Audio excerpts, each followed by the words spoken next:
Thank you, Mia, and thank you, Speakeasy. Good morning, everyone in the Southern Hemisphere, and good afternoon in the Northern Hemisphere. My name's Jodi Roebuck. I'm in New Zealand. We're a half-acre market garden, super intensive production. Really excited to meet with you today. I'm going to start with an overview of the farm, and then the 4 bulletin points I'm going to cover that were promoted in our what makes the farm work.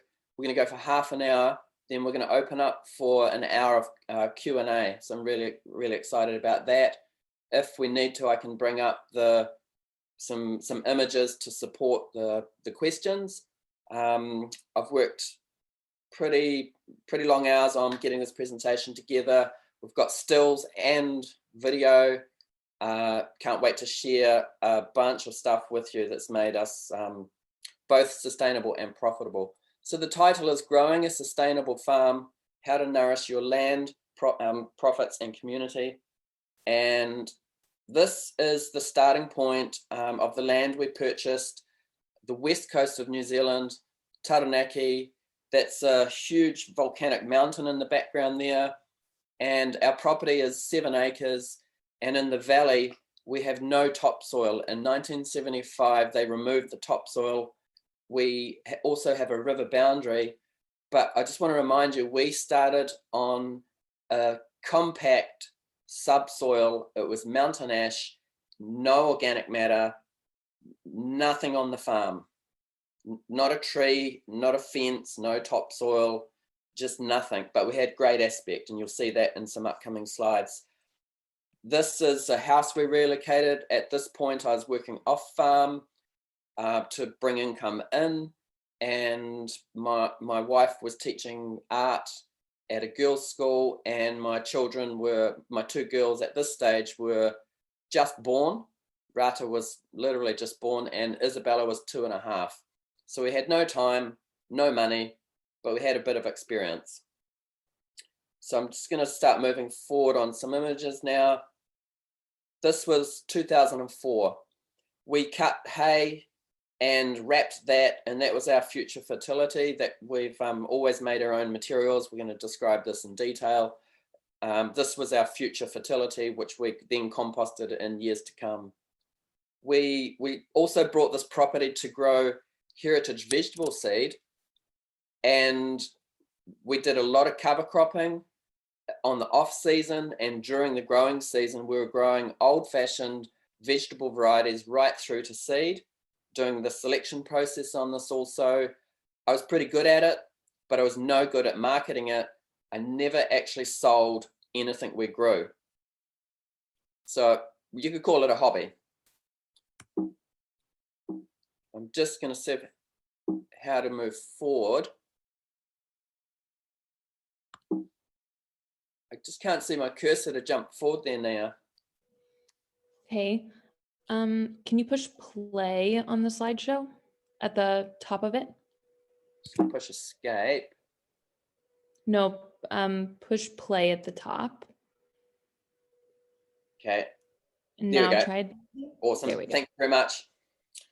Farmers aren't usually that technical at things like that. So here's a development. I'm going to move forward now to. So that last photo was 2004.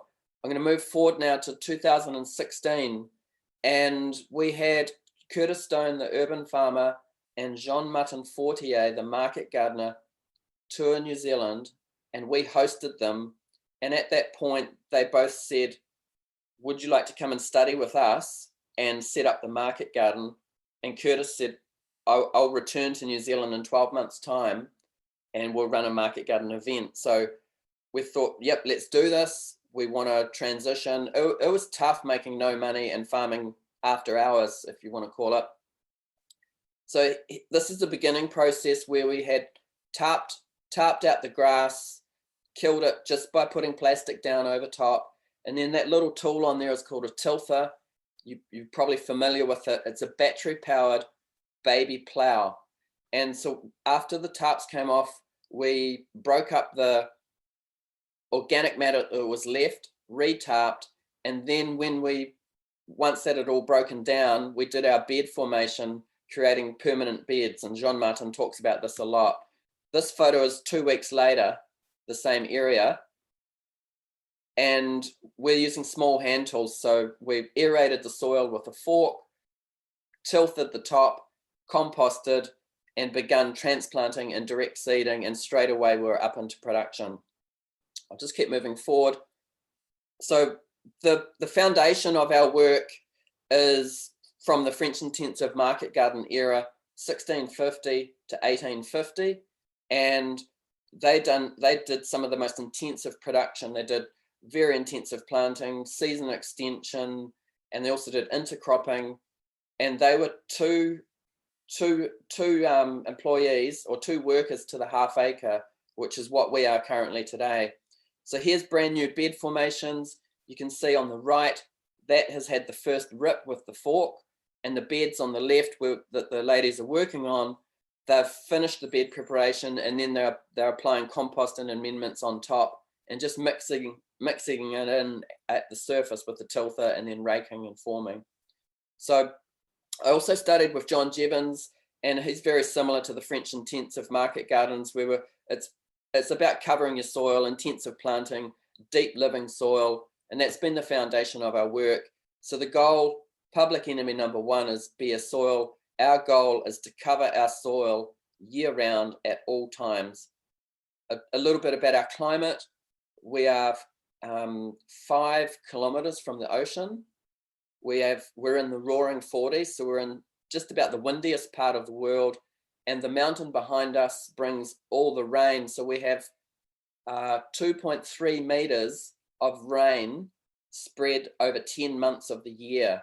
Now, if you're from the dry climate, which I'm very familiar with, that might sound idyllic, but we have to navigate and work around the weather like that's what drives our whole production.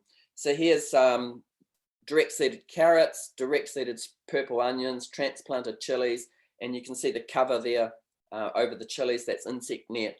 So we use a lot of covers and fabrics, and I think it's the future with the crazy weather that's coming at us. So intensive planting, deep living soils, cool compost, that's the foundation of our work. This is 2017, the start of 2017, and you can see the new bed formation. The wash and pack is built, but it's still very rudimentary. We had no irrigation still. We were just beginning with marketing, so we're now in our 5th season. We also mob graze sheep. You can see the sheep bunched up next to the market gardens there, and you can see our landscape is very rolling. We were very lucky to find a flat piece of land. The flat area is 1.5 acres, and we're 1/2 acre of very intensive production. We have tiny paths. Everything's crammed in as tight as we can. Moving forward from 2017 to 2018, we had expanded a bit. You can see the tarping process where we're building new beds, and we've put a greenhouse on the front of wash and pack. And we're at 2 farmers markets, which were kind of hobby scale, and we had 1 retail store and 1 restaurant. Again, you can see the mountain in the background, and the river. This flat is 20 meters above the river, which is down underneath these trees. And I'll just jump forward again. This is 2 weeks ago, early autumn, and you can see we've got more infrastructures in. We've got the water tank up on the hill there by the sheep. That is 19 meters above the production, which means we're in the high range of low pressure. And I'll show you our irrigation system, but we can irrigate everything at once because we have good flow, and we kind of lucked out with the right amount of head in that header tank. So this is kind of the story of the farm. I'm moving forward. This is day 5 of COVID in New Zealand last April. So this is 12 months old. And this is kind of gangster, this photo. We've been asked to supply the supermarket for 2 years. They've been waiting. And it's locally owned. Our city, New Plymouth, is 10 minutes away from the farm. There's 80 to 100,000 people. 21,000 people shop here every week. And going into COVID, we returned $15,000 worth of tickets for education. We do a lot of education. We had outstanding invoices, $20,000 from restaurant. New Zealand was one of the first places to go into serious lockdown, and everything stopped. Prior to COVID, we still currently have 9 restaurants and we had 3 retail stores. Everything got shut down, and the supermarket approached us. They gave us a fridge, we branded it, and we went in there, not through the supermarket channels. We literally went in the back door, put our product in our own fridge. We weren't allowed to advertise it. And this is my first delivery. And there was a customer waiting. He had heard that we would be there at 3 o'clock first delivery, and took this photo. In the first 3 weeks we were there, we turned over $9,000. And remember, we're half an acre. And this is late autumn, so days are getting shorter. We were really concerned, now we're in the supermarket, how are we going to go through winter when the days are getting short? We have 1 frost a year, but our big challenge is constant rain and wind. We might not see the sun for 3 months, which means we're not getting photosynthesis.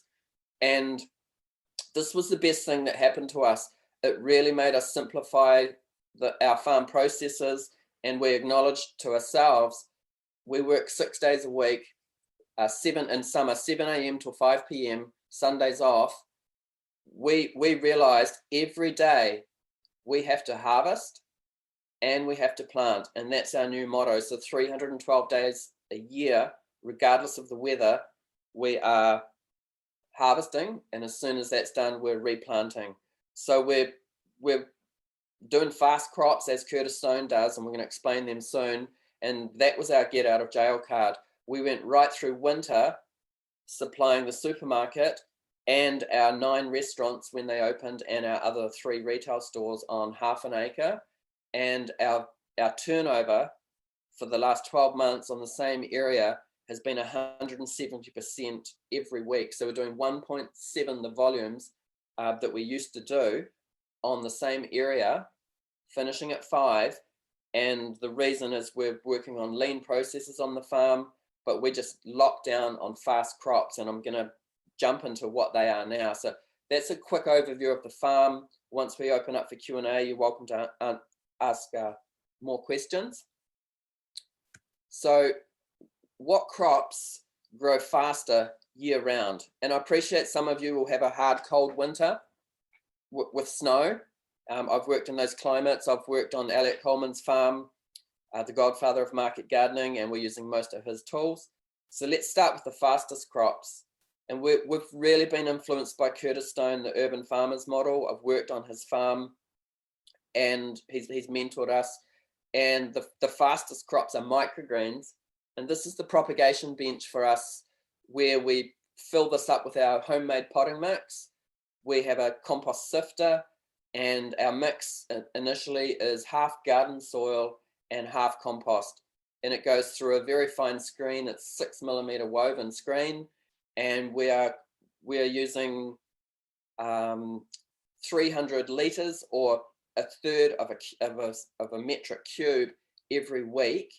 And once we've grown it, we recycle it. We just store it in big sacks in a shed. And after it's decomposed, because the microgreens put lots of organic matter into that soil in a very, very fast. So the seed raising mix gets better because it's constantly adding organic matter to it. So in a year, we use 25 square meters of seed raising mix, but we only have 3 square meters of seed raising mix because we recycle it. So that potting station is a super nice design. We fill all our trays here, and we do all the propagation for transplants in this greenhouse as well. So here is a movie. I'm just going to play. This is the layout of the microgreens house, and I'm just doing a demo of sowing micros. We're using the drop seeder, which is designed for the paper pot transplanter, and we use this to plant the microgreen seed. We only use the 8 millimeter plate for our sowings. and we do 2 drops of seed for the larger seeds like radishes. So let's play this one. And away you go.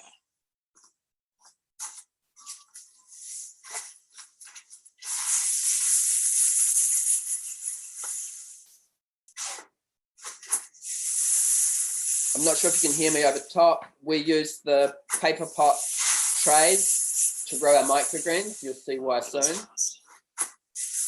And the drop seeder we've had now for 3 years. We do big volumes of micros. So 2 drops of seed on each tray. Then I've just got a board with a handle on top. We're going to press the seeds.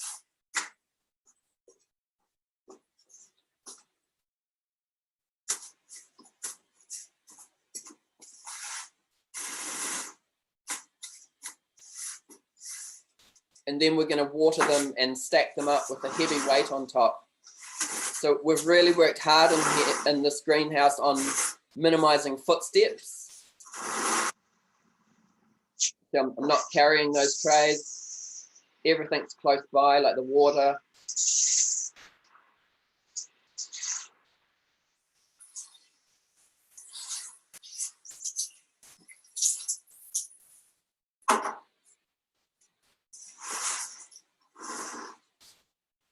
Now we're going to stack the trays on top of each other.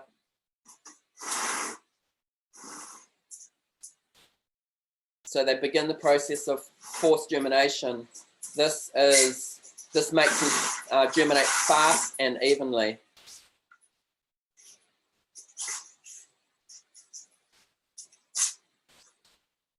Done.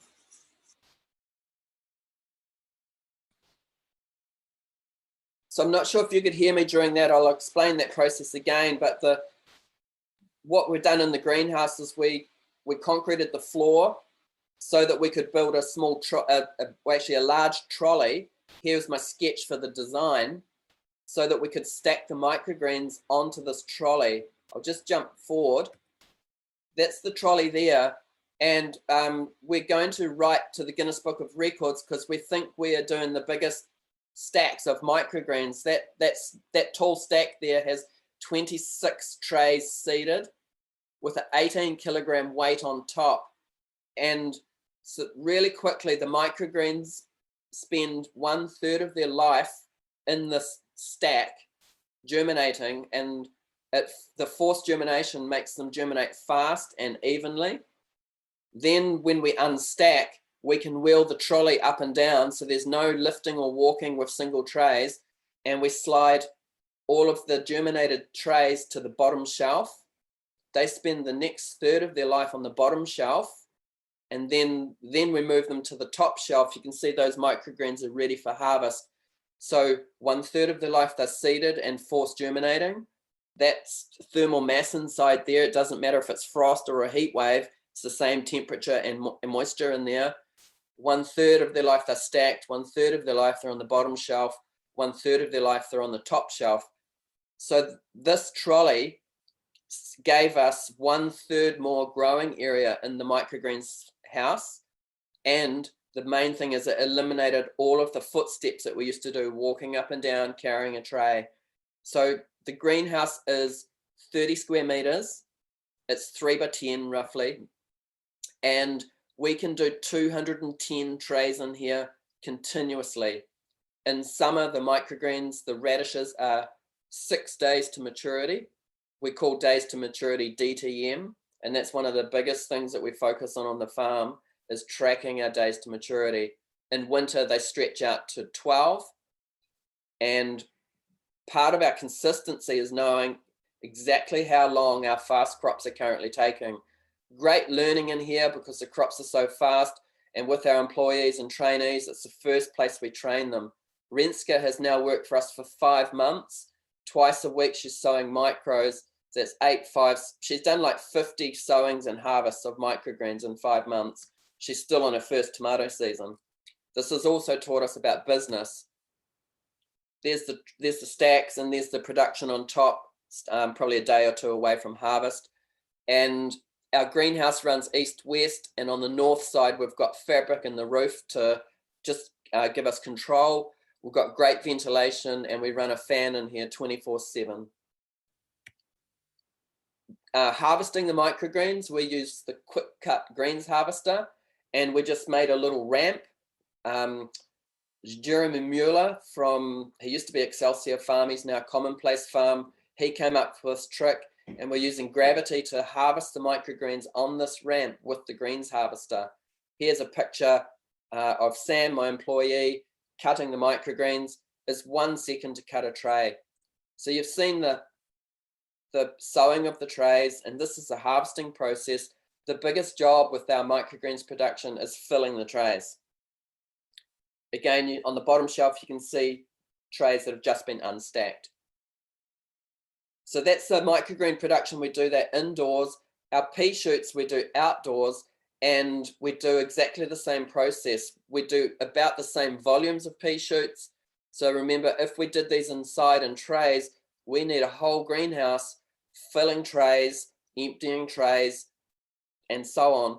We've chosen to do our pea shoots in the field, and we soak the seed overnight, we spread it on the ground, and this is also our cover crop, so it's the last in our rotation. Then we water the seeds, and we put down ply and heavy weight on top until they force germinate. In summer, the 12 days. These are our fastest and most profitable field crop. And we specialize in salad mixes, so the pea shoots go in both our mixes and to restaurant.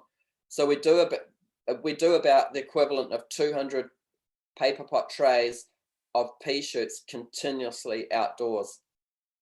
We hand harvest these for accuracy, and we actually don't wash them. They come so clean out the field. So you can see under those weights, that's where the next succession is. So that's our also our cover crop. By the time we have harvested the peas, we have 30 centimeters of root material in the ground, and so it's our super fast cover crop. We used to do long season cover crops like wheat and oats, barley, legumes. We now just use pea shoots in the last of our rotation. Super excited about this. And one of my mentors has a saying, you can't be green if you're in the red.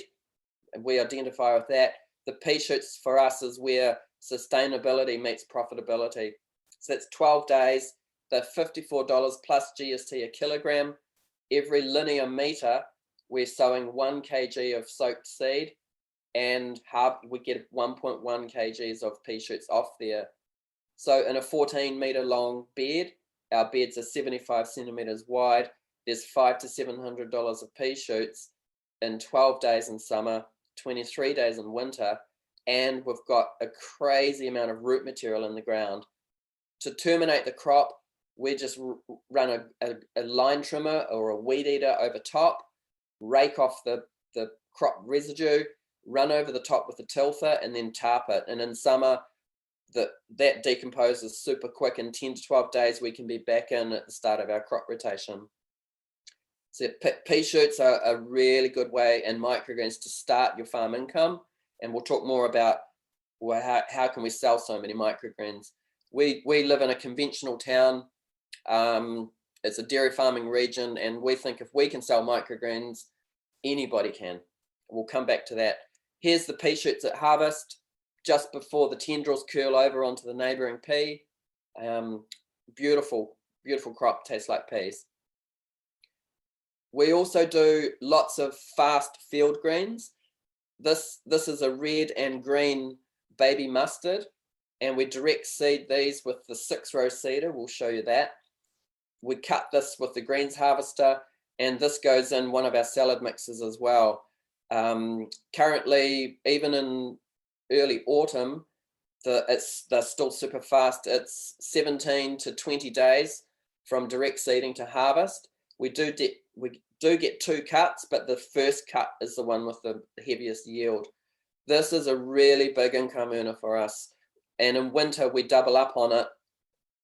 So I just want to explain the days to maturity for fast field crops if you're growing year round. In summer, these crops take 1 unit of time. So let's look at mustard. We can grow first cut in 18 days. Your fast crops in winter will take 2.5 times longer to grow, So to account for that, we plant 2.5 times the area. So you're going to see through this webinar, we don't do a lot of planning, but we track everything. So currently the days to maturity, the DTM on mustard, early autumn, is still 19 days, but we know in the next 4-6 weeks, it's going to start stretching out, and we track that in the washroom. I'll show you that. Lettuce, we transplant by hand. We've got a drop seeder for our propagation tray. So you can make a custom drop seeder for any propagation tray that you use. And then you're just literally dropping the pelleted seeds into that tray. Same process as you saw us sowing the micros. We hand transplant these, and we also use the paper pot transplanter. We do a mix of both. Coriander is good for us. We grow it year round and we sell it bunched to restaurant. We do put some in retail as well. In summer, because it bolts, we plant small amounts twice a week. And as the days get shorter, we sow bigger amounts less often. So we have coriander year round. Same on a 14-meter long bed, which is 10 square meters in total. You can turn over $500 to $700 with coriander. We harvest it once with a knife. We just cut under the root, and then at the outdoor washroom, we spray it down and bunch it. So those bunches are $4 each plus GST. We do a couple of $100 of coriander at least every week, year round. This is the drying screen in the washroom. And I just want to point out on the left-hand side, we've cut that timber on an angle because this screen drops down 100 times during harvest, and we need to clean the screen off. So just by angling that timber, it allows everything to fall out off the screen super easy. These are Tokyo turnips. They're slightly longer to grow than radishes. Restaurants, they're super popular. If you don't have a strong market for turnips, you can put them in a root vegetable mix. We call this a winter roasting mix. And so we do turnips, baby carrots, and radishes in a bag. It's a rainbow. They are about 50 days from direct seeding to harvest.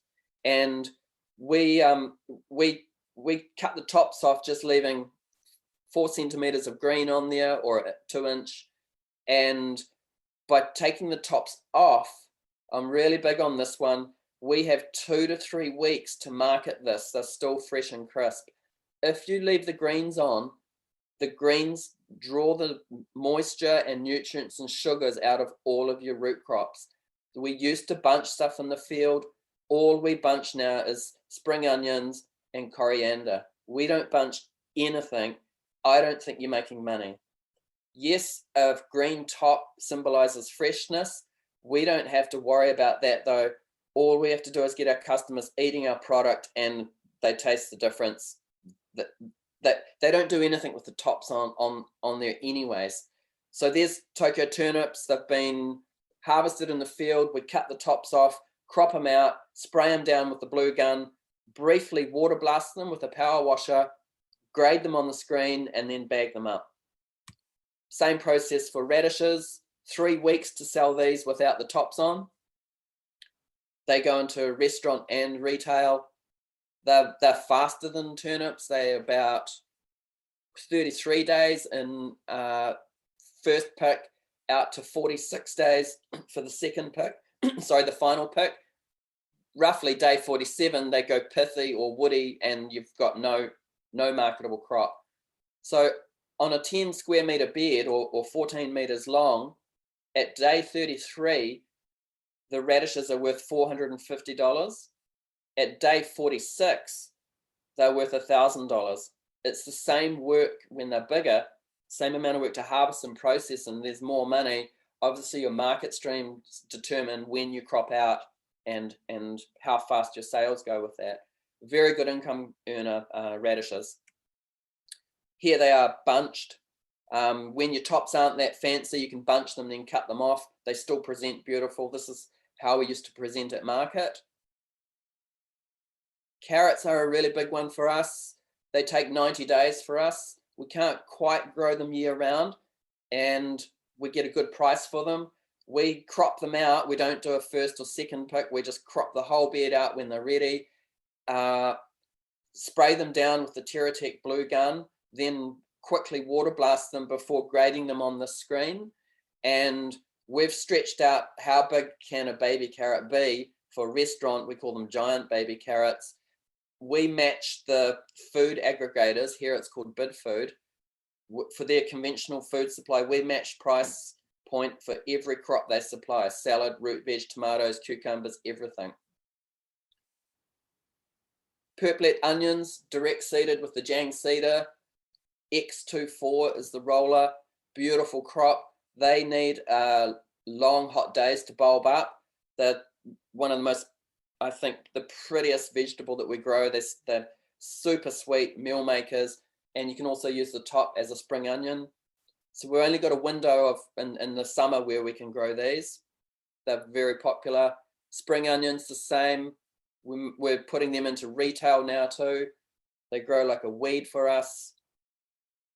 They're about 70 days, purplet onions and spring onions. So they're some of the longer days to maturity crops that we grow along with carrots. And so now, remember, in summer, your quick crops, your salads, grow super fast. In winter, they take 2.5 times longer.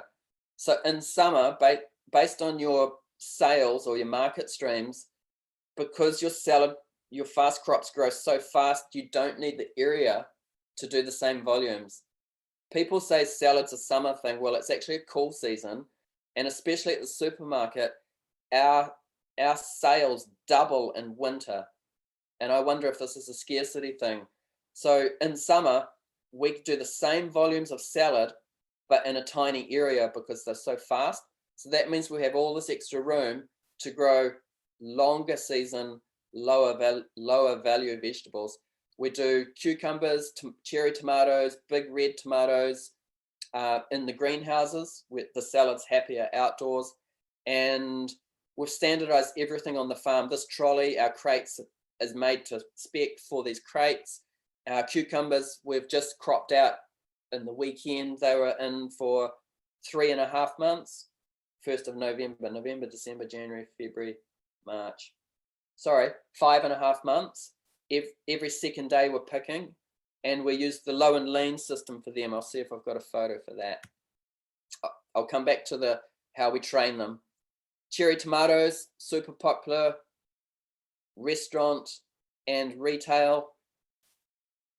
We also do a dwarf heritage bush bean. This one is a lost leader for us. We only grow it for our top restaurant. The picking time is horrendous, but it's really nice to be able to offer these. I've had this seed, saved this seed now for 21 years. It's really nice to be able to tell that story in the restaurant. Here's how we present a vegetable box, which we don't do much of, but we did at the start of COVID. And trying to, same thing, focus on those faster, higher value crops. So at some point, I'll be able to show you the low and lean process with the tomatoes and cucumbers. I want to come back to that. So let's move on to our next bullet point, tracking production and improving consistency. So remember, we took on the supermarket, which doubled our retail. So we have 9 restaurants, 3 retail stores. We are at the independent fishery, we're at the independent butchery, we're at the Mediterranean supermarket, and we're at Pack and Save New Plymouth, which is our city's largest supermarket. In the microgreens house, we have a little sign up, and these are the easiest ones to track with how fast they're currently growing. So we're coming into autumn now. All summer, our microgreen production was 6 days. And the beauty of that is if you see next week you're going to be short or tight on field salad, you can double up on your microgreen sowing, and you've got a buffer to be able to increase your production. And the way to sell a ton of microgreens is by selling them in a mix, not as a separate item. And so on this board, we're tracking the day it's sown, and if you want more detail, when it's unstacked, but mainly sowing date, harvest date, and your current days to maturity. Then we can get a total weight in the washroom and divide that by trays. And quite quickly, we do this once a month, we can check in and see how many grams are we getting per tray. And so we've done 40 varieties of microgreens in 40 different ways. And we now do red radish, green radish, sunflowers, pretty much it. And the reason we do that is they're fast and the yield off them. So we want minimum 330 grams off every tray that we cut. It can be as high as 650 grams. And we're just super conservative with our financial planning. We want $20 profit per tray. So we can do 200 trays in that tiny greenhouse continuously. 200 times 20, the money adds up real quick. It can be as good as 650 grams. Microgreens are $70 plus GST a kg. So we can be up to as close as $55 profit on a really good tray. That helps us with our consistency. In the washroom, for all of our field crops, we have a farm whiteboard, and in the washroom we also have the scales. Before seeding, we weigh every bag of seed, and we have the seed roller written on that bag, so there's no confusion. And after the bed has been prepped and sown, we write on the bed number what we've just done. So it could be direct seeded carrots or transplanted lettuce, and all we need to write is the crop, the date, and if it's direct seeded, how much seed went in. And then on harvest day, we're coming in here anyway. You can go around the farm, you go, well, that bed of mustard has to be cut today. We quantify how much comes off the bed by how many crates. But the first thing we check in here is how long is it currently taking to grow? And this is how we track everything and keep up with consistency. We deliver twice a week in summer, 3 times a week in winter, 9 restaurants, 4 retail stores, and haven't missed a delivery in 2.5 years. So that's a super easy way to track your performance, or to keep your consistency up with knowing your current days to maturity on your fast crops. Here's our harvest board where we put up all our orders. On the bottom we have restaurant, and on the top we have retail, and across the top we have all of our crops.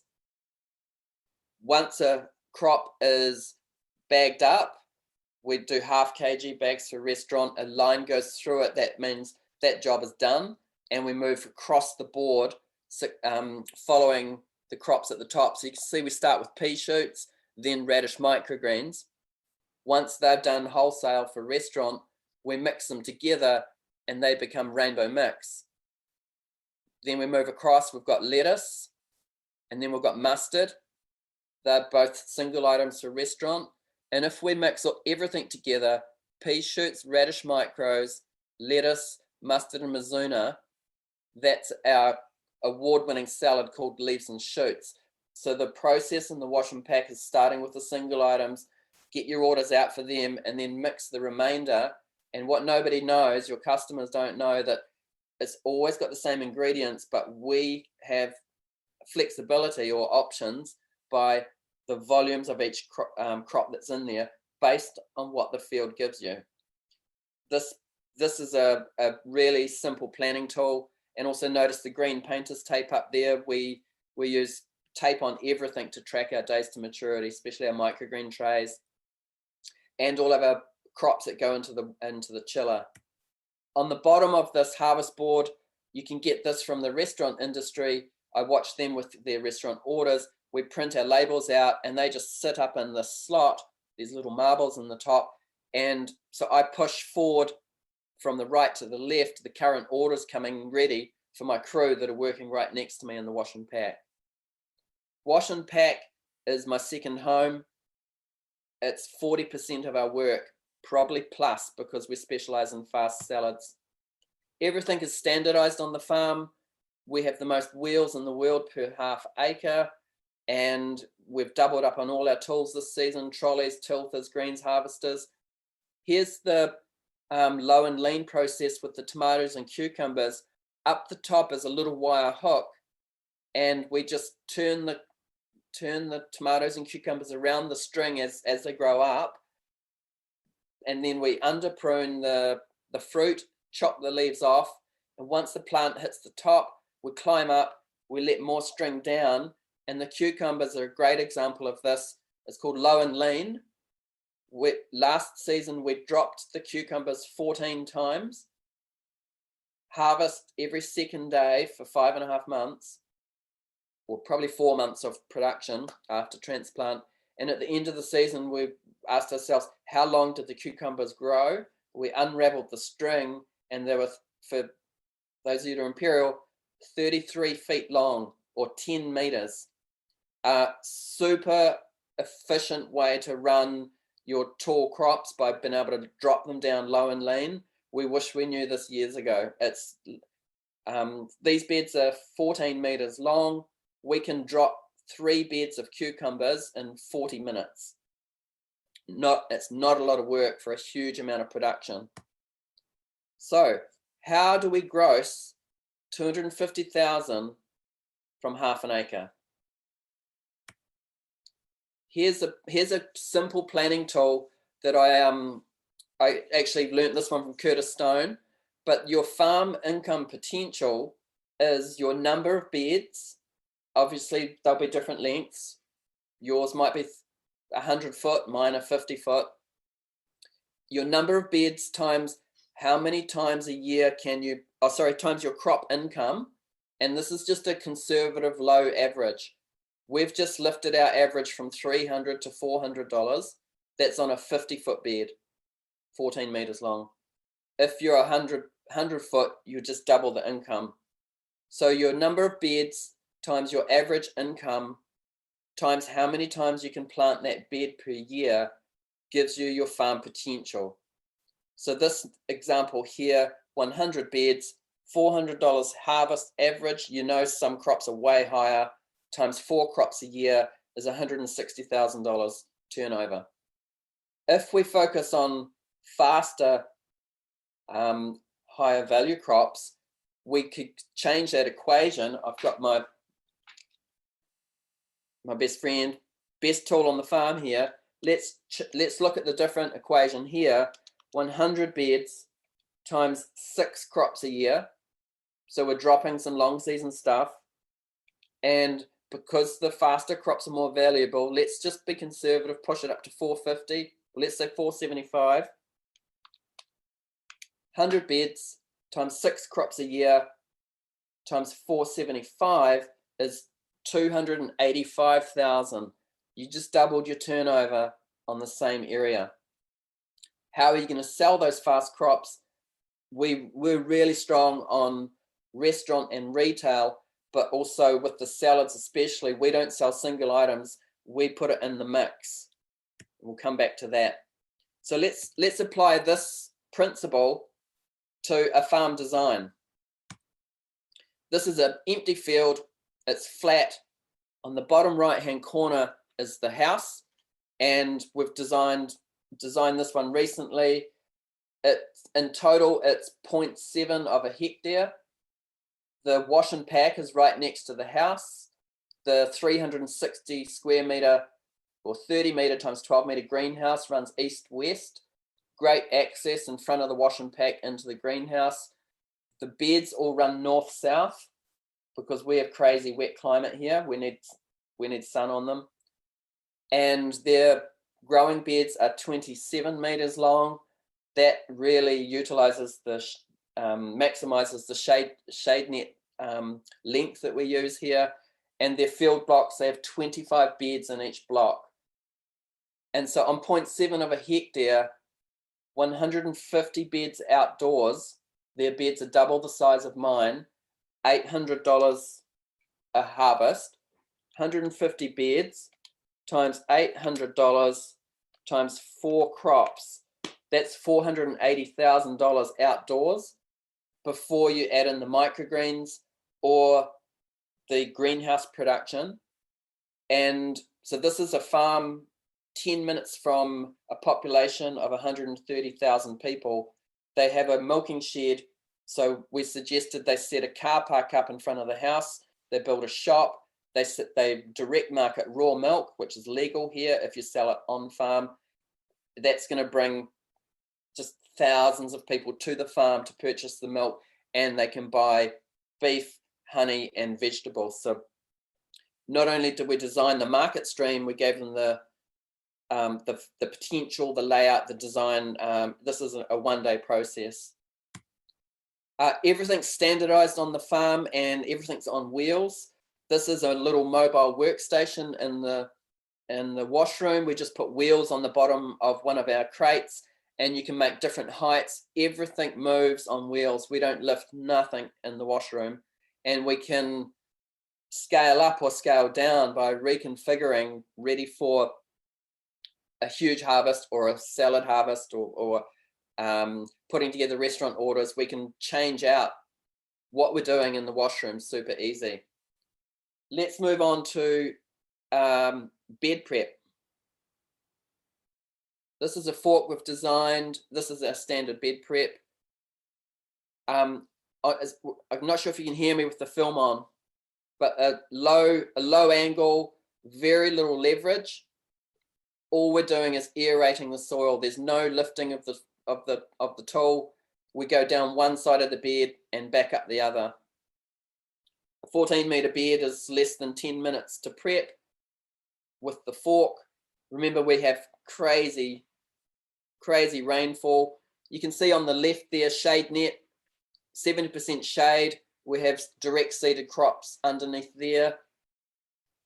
Let's jump on the next one. Then after forking, we run the tilther over the top. This is the extent of our farm tools for bed prep: fork, rake, and tilther.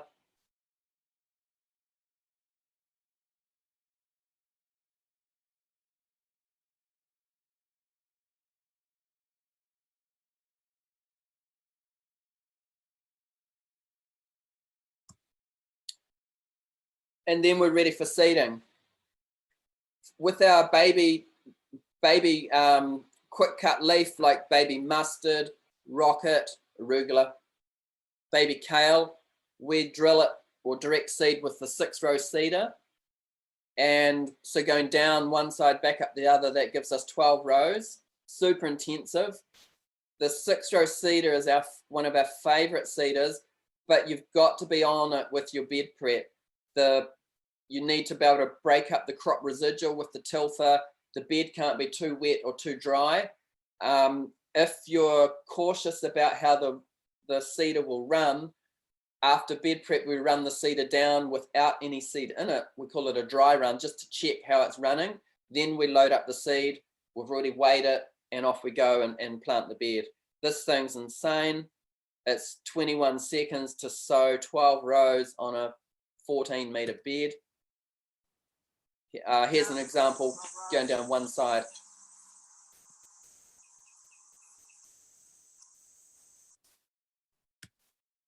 It also leaves the bed flat, which is great when you come back with the greens harvester. We also use the jang seeder. We've always used the single row. I'll come back to that one, but now we've just brought the 3-row jang, and we're about to buy 2 more hoppers for it with a narrow shoe, so we can change out between 3 or 5 rows down each side.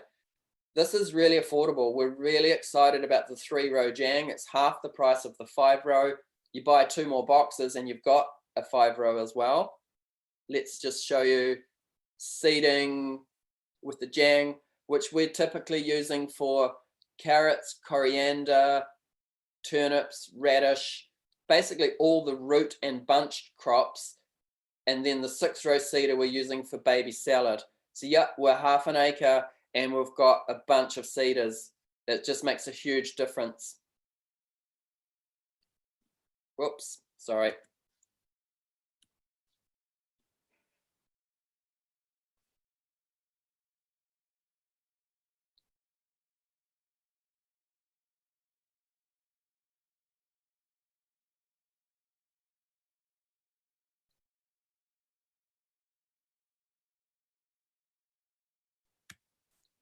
So I'm just going to keep jumping forward really quick now. I want to finish up on this presentation. I've got a bit to go.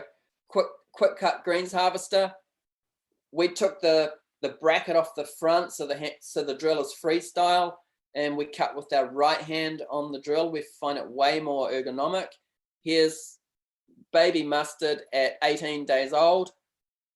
It's 6.5 minutes to cut a 14-meter bed or a 50-foot bed.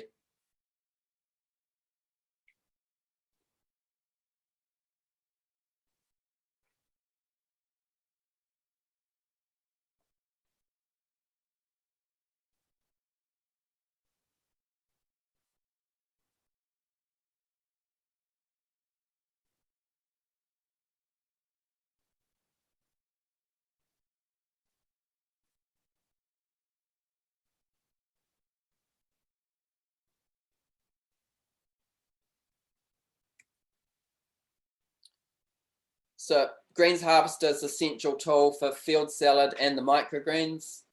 We have 2 of them. You need a sharp blade for the field crops. The microgreens don't mind with a blunt blade. Here's the cucumbers. You can see these have been dropped probably 10 times. This is last season, and you can see all of the stem length now laying on the ground. It also brings the cukes down into the most comfortable part of the greenhouse. They're not up at the top where it's crazy hot. We're also doing lots of R&D. Like these are custom seed rollers for the Jang seeder. We've just put more holes on there. Instead of 24, we went up to 30. We've also got 36. So if you're using the Jang for baby greens, a $30 roller, and suddenly you can grow more intensive. We're doing lots of little things like this, working with the tool companies. In the Southern Hemisphere, we get all of our tools through Active Vista. And in the Northern Hemisphere, you'll be through Johnny's Seeds and then other companies like Farmer's Friend. Everything's got a place.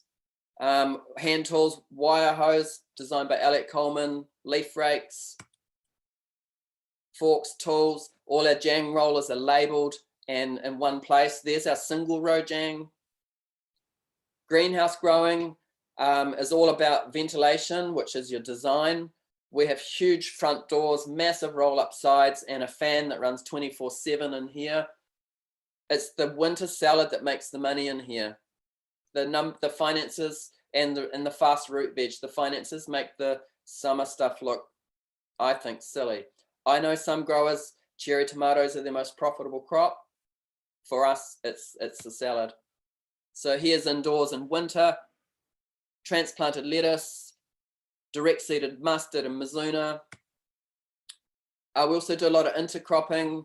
Here we're getting ready for our spring plant out. We have carrots on the outside, radish in the middle. The radish are 33 days. The day the radishes come out, the tomato and cucumber transplants go in. So we've got 3 crops in from one bed preparation.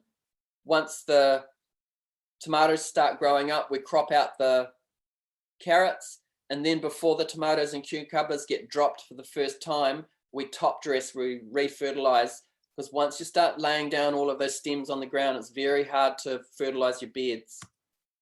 More intercropping. This is the same greenhouse as the season before. Let's move on to wash and pack. 40% of your work is wash and pack. This is the base, this is the bones of the wash pack when we first built it 5 years ago.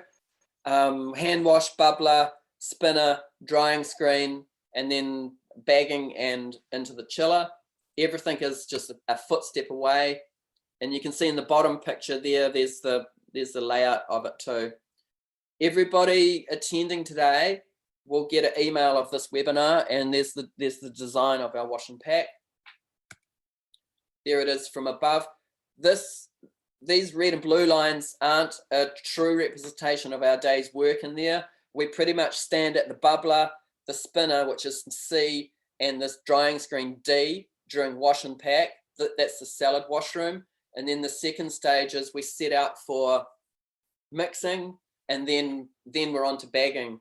The outdoor washroom to the left where it says wash basins, that's where we wash all of our containers with the power washer, do a little bit of bunching, and we power wash all of our root vegetables. So here's the bubbler. I would if I was doing it. I'll do it again.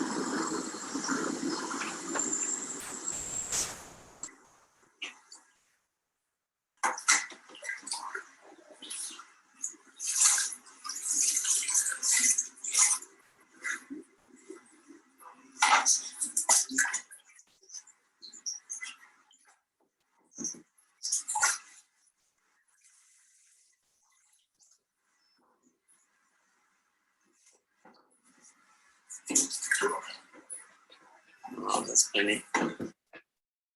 So the bubbler is a key part of the washroom. We built it before we washed our first salad. It's just a spa blower, pressure pipe with 3mm holes drilled every 4cm spacing on it. It's a game changer. It separates out worms, slugs, soil, insects. They all sink to the bottom. And we use a pull screen in between every batch of leaves to keep the water clean. These tables here are on wheels. They're called our mixing trolleys. When it's time to mix, we bring the second table in, and we can mix 12 big containers of salad in one hit. Before these trolleys, it was a nightmare just trying to set up on top of boxes and stuff to mix. So the wash and pack is a place we're continually working on improvements. You can see Sam, mixing's finished. Now we're on to bagging. This is the bagging area. It's a tight space, but again, these crates with salad are on wheels, and I call it the Twin Towers. We can bag $1,500 of salad in one hit before we need to move out of there on wheels. 4 people can work here. So let's look at ways to build a bridge back to sustainable food systems.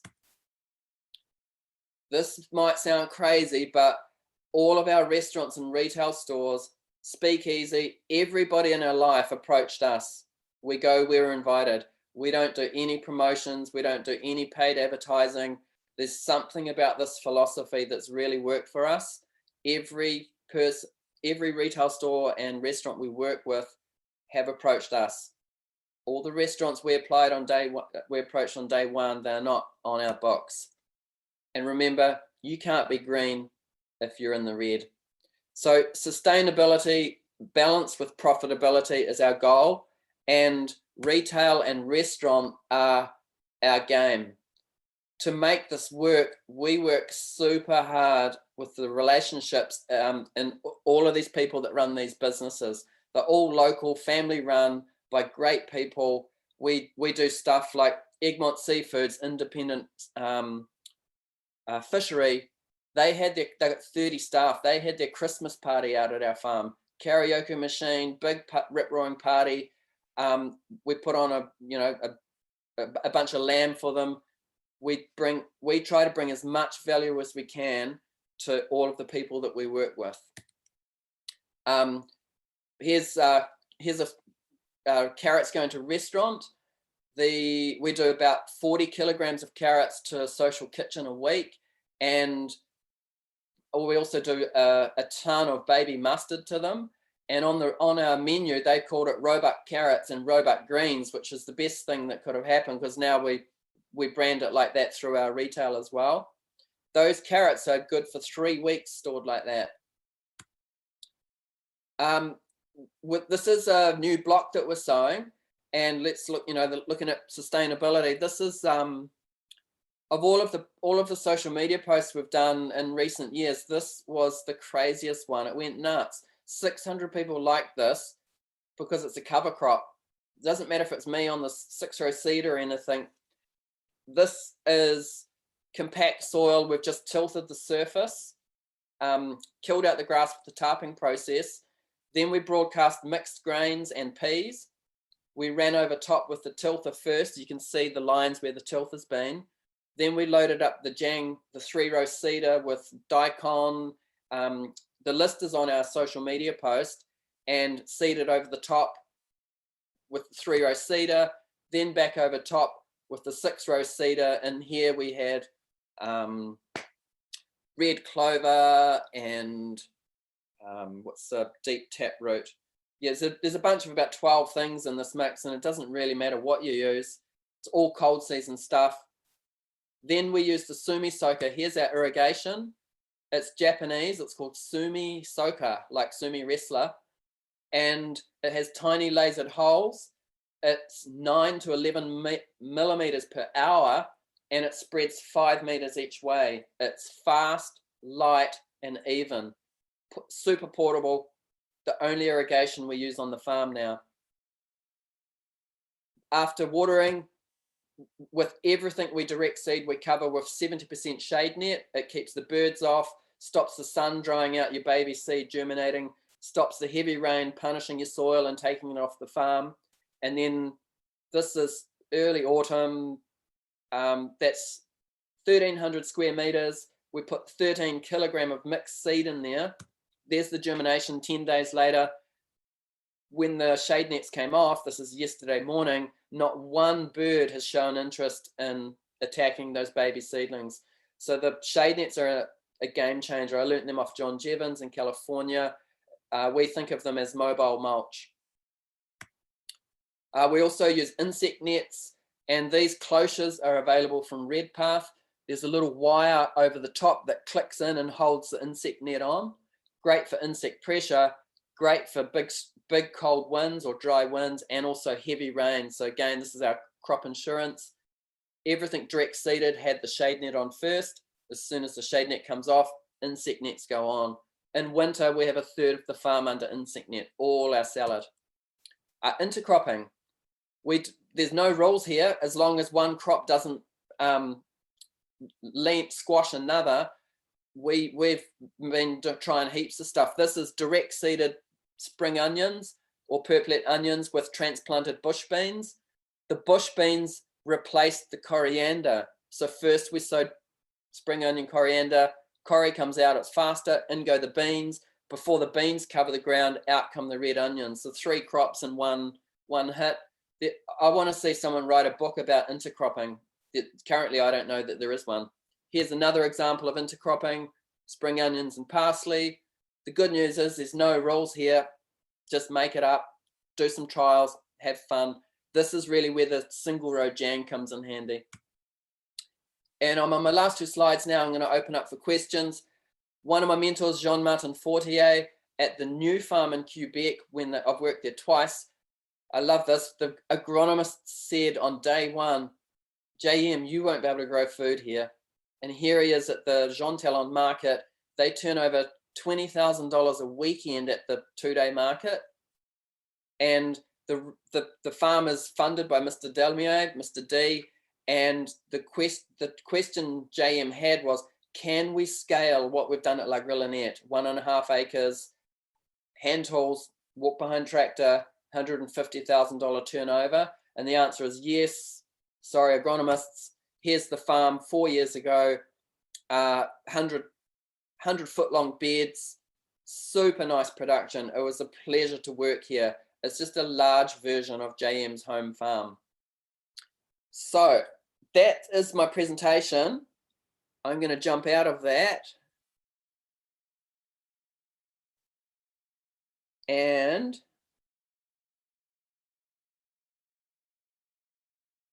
choice. Let's open up for questions. So I'm hoping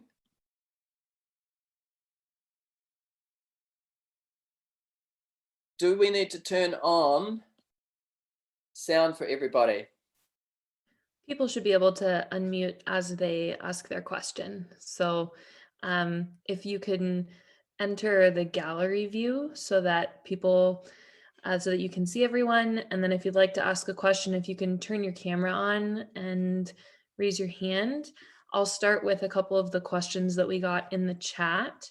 So one of the first questions that we got is from Fiona. And the question is, do you have any trouble getting untreated radish microgreen seed? Where do you buy it? Do you have set rotations for filed crops? So what was the last bit? Do I have set rotations for field crops? Yes. Yeah, okay, cool. So the microgreen seed is cheap. There's lots of suppliers. Fiona, can I ask where you are? Where you live? Yep, I'm in Australia and there's been a new rule with quarantine preventing importation of untreated seed. So it's getting really hard to get here. Really interesting. Now, really quickly, definitely COVID is affecting the seed supply for sure. And you lean on a variety that's just your best, it's bomb-proof, you've done your trials, you're fine. And then we've just lost our yellow mustard. It's probably worth 40 grand to us a year. We've trialed all the other mustards. They don't stand up to it. So I hear your concern. We're still getting seed into New Zealand for sure.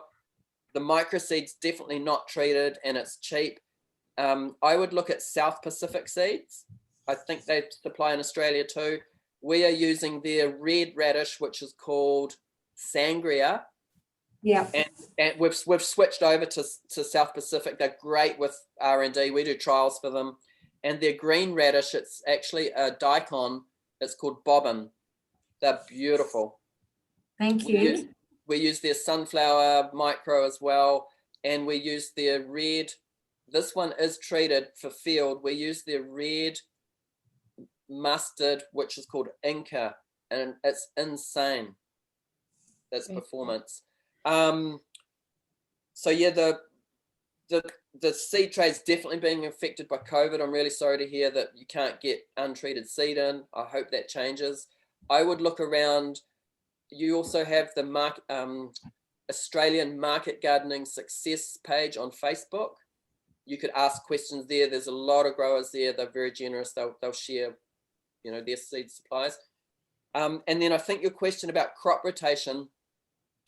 Firstly, if you want to learn about crop rotation, you're doing diversified vegetables, veggie boxes even. Jean Martin Fortier, in his book, The Market Gardener, he writes extensively about crop rotation. Elliot Coleman's Winter Growers book, he writes about all the French intensive history and crop rotation. He spells out too that, hey, your crop rotation is based on your sales and the crops that you grow. There's no cookie cutter that says this follows that, follows that. What's your soil? What's your management? What's your climate? You've got to ask. What's your market stream? And then you can work out what is the crop rotation that suits you. I'll tell you what we're doing. And again, this is influenced by Curtis Stone. We don't do any crop planning. We do crop rotation and we do it in the field. And so we treat the salads, which is the key of our business. And remember, we're on a subsoil. So we're not on a deep black volcanic. We start with bed prep, compost, and amendments, followed by 2 fast salads. We treat them as the heavy feeder, followed by a root veg, which is a light feeder. And then we follow that with our financial cover crop. Fiona, do you know what that is? Yeah, it's the pea shoots. It's the pea shoot. So it's that simple. And so we'd know what crop's currently in, what's going to go in next. The beauty with the fast turnover crops is you can, like in autumn, the garden's full. Days to maturity is still fast. My staff are harvesting right now as I talk here with you all. When I go home, we're going to have 6 beds that are freed up, and this afternoon they get planted. So where the salad came out, if it was the second one, a root veg goes in. If a root veg comes out, the pea shoot goes in. But it's not a cookie cutter. It's also based on what do we need to be producing? What are our sales driving? Our sales at the supermarket for salad double in winter. Plus it takes 2.5 times longer to grow it. So we put 1/3 of the farm into salad, 1/3 into root veg, at least, going through winter. So that's a real simple one. Amendments, fertility, compost, we make our own. 2 quick salads, a root veg, followed by a cover crop. And the cover crop, the peas will regrow. They'll even flower. We just do 1 cut from them. There's no answer with how long do you leave that, or how long do you put the tarp down. You've got to say, when do I need to be in that bed and what do I want from it? So with the peas, you can let them regrow. Before they flower, they're fixing nitrogen. You can let them flower, slash them down, leave it, tarp it. Or you can say, it's summer, I need to be back in that bed ASAP, scalp the bed, knock it with the tilther, make sure it's hydrated, tarp it, and even though there's a crazy amount of root material in there, 10 days later, you can be back at the start of your program. So typically after the peas, we go back bed prep, fertility, into salad. And then, so that's the fast year-round stuff. Then let's look at, okay, now it's summer, I'm doing cucumbers and tomatoes. Typically, we give way more fertility more often to our new beds and also to our greenhouse beds. And so let's now replace your two fast salads with a cucumber or a tomato. So we're composting amendments after bed prep, and then but we're intercropping with, like those examples I showed you, then go in the long season heavy feeders. After they come out, we use not more compost but amendments, and we've just gone, cucumbers came out on Saturday. It was raining cats and dogs in here, so we planned cukes are out on Saturday, and straight away bed prep, amendments, and into salad, whether it's direct seeded or transplanted. Does that help with explain? Yeah, great. Thank you. Choice. All right, Good luck we've got with a bunch seed. more questions in here, Jodi. Awesome. What scales do you use from Trish? Trish. Okay. Can't see Trish on there. We use a Wedderburn scale, and it's not the steel one, it's the plastic one. They're amazing. Your scales have to be calibrated. Well, in New Zealand they do anyway. We sell by weight. It's the Food Act. So they are $550. They are to the half gram, super responsive. They cut off at 3 kgs. So all of our root vegetables for restaurant, we choose to do them in 2.5 kg size portions. These scales save us so much time and waste in the washroom. So Wedderburn, they're what Pack and Save use in New Zealand as well. And then we have another set of scales for like stuff up to 30 kgs, I think. And these ones just live on the floor in the washroom. So now remember, everything that comes out the field, we want to quantify.